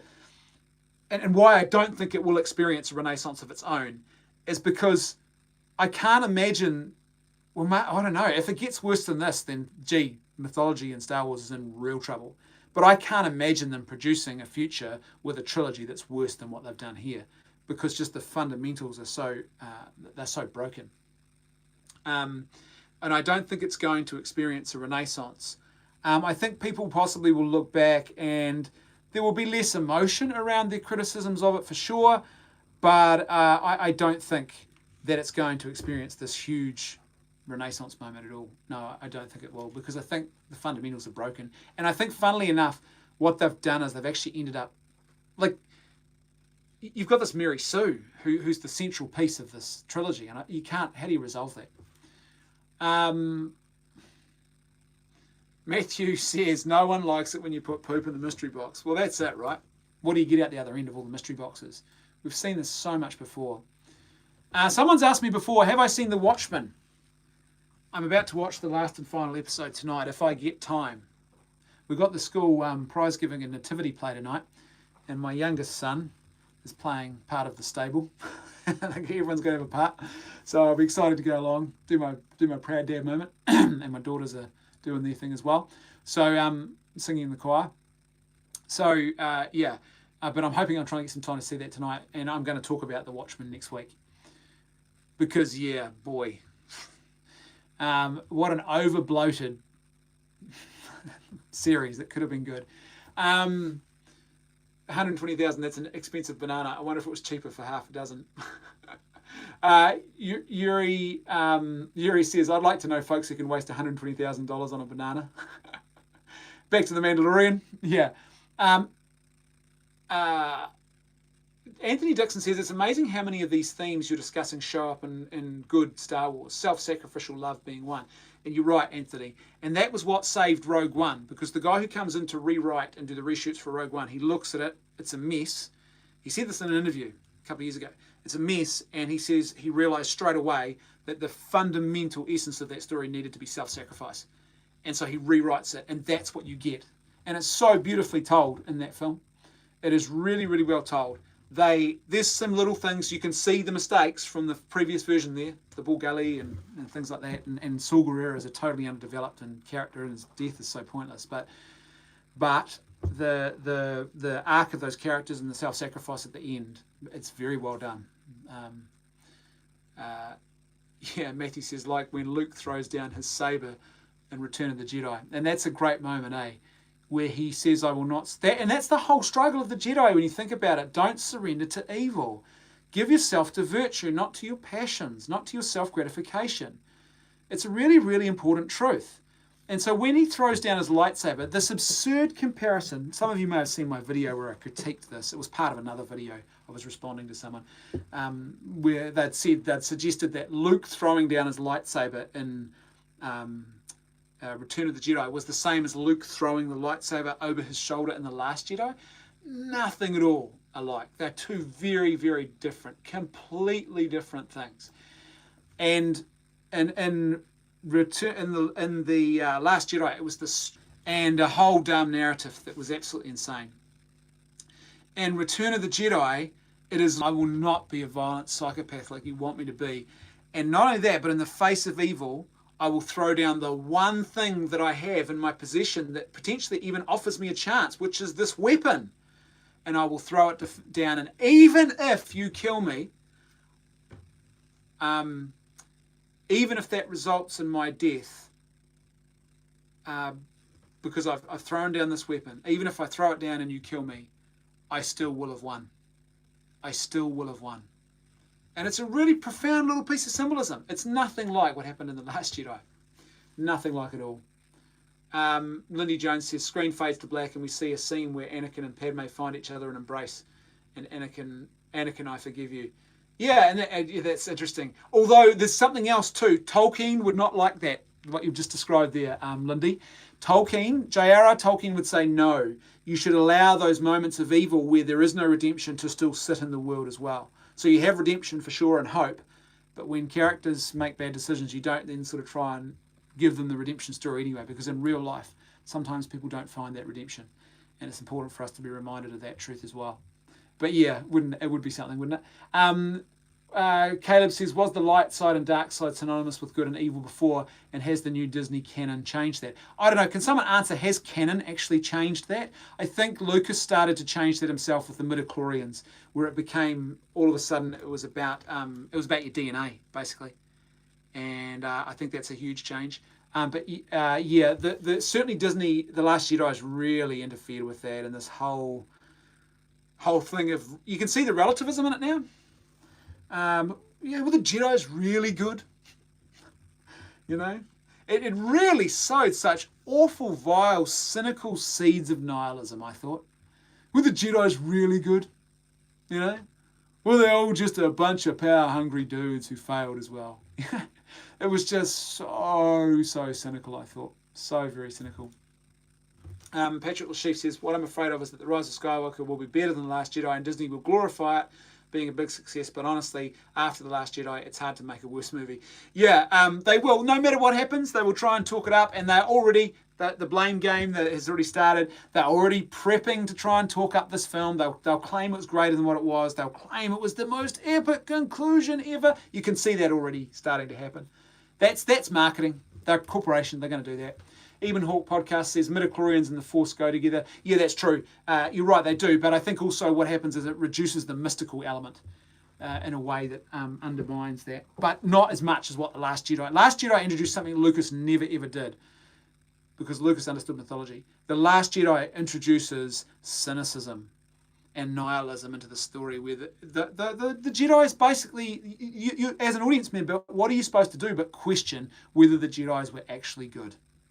You're supposed to, when your main character, the hero of the Jedi tradition, is saying these things, what are you supposed to do as an audience member?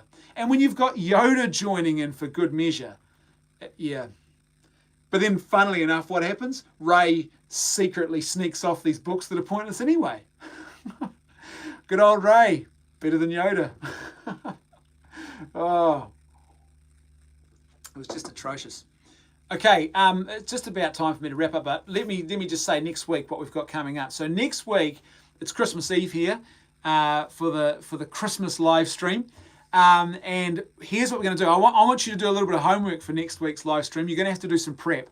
So we're going to be talking about Christmas movies. And I want to share a couple of my favourites or movies that I like watching. They don't even necessarily have to be Christmas movies. They could be movies that you actually like watching over the Christmas holiday period. So come prepared. I want to hear your thoughts about what you think good Christmas movies are. Yeah, we'll have the Die Hard debate. Why not? Let's have that debate. But we'll talk about Christmas movies.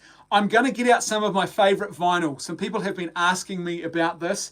So I'm going to bring some of my favourite albums, my favourite vinyl into the studio, and I'm going to talk about them and explain to you why I love them and why they're in my collection. So I'll do that. Some people have been asking me about that. I'm also going to do some quick fire movie reviews. Some of those films that I've been wanting to see that I've missed out on and finally got to see because I've been on flights, international flights over the last month. I've had about 4 of them.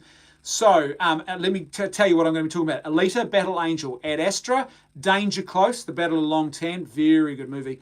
The Kitchen, Hobbs and Shaw, Ready or Not, Captain Marvel, and Shaft. So these are films that you'll laugh when I tell you about Shaft. That I've had the chance to view on a plane. I'm really gutted that no one had Once Upon a Time in Hollywood on the plane. I was hoping it was going to be there on the weekend when I flew, but it wasn't. We'll also obviously talk about the latest episode of The Mandalorian. Why not? Episode 7, Chapter 7 will have been released. And the Watchmen TV series. People have been asking me to talk about that. I've been waiting.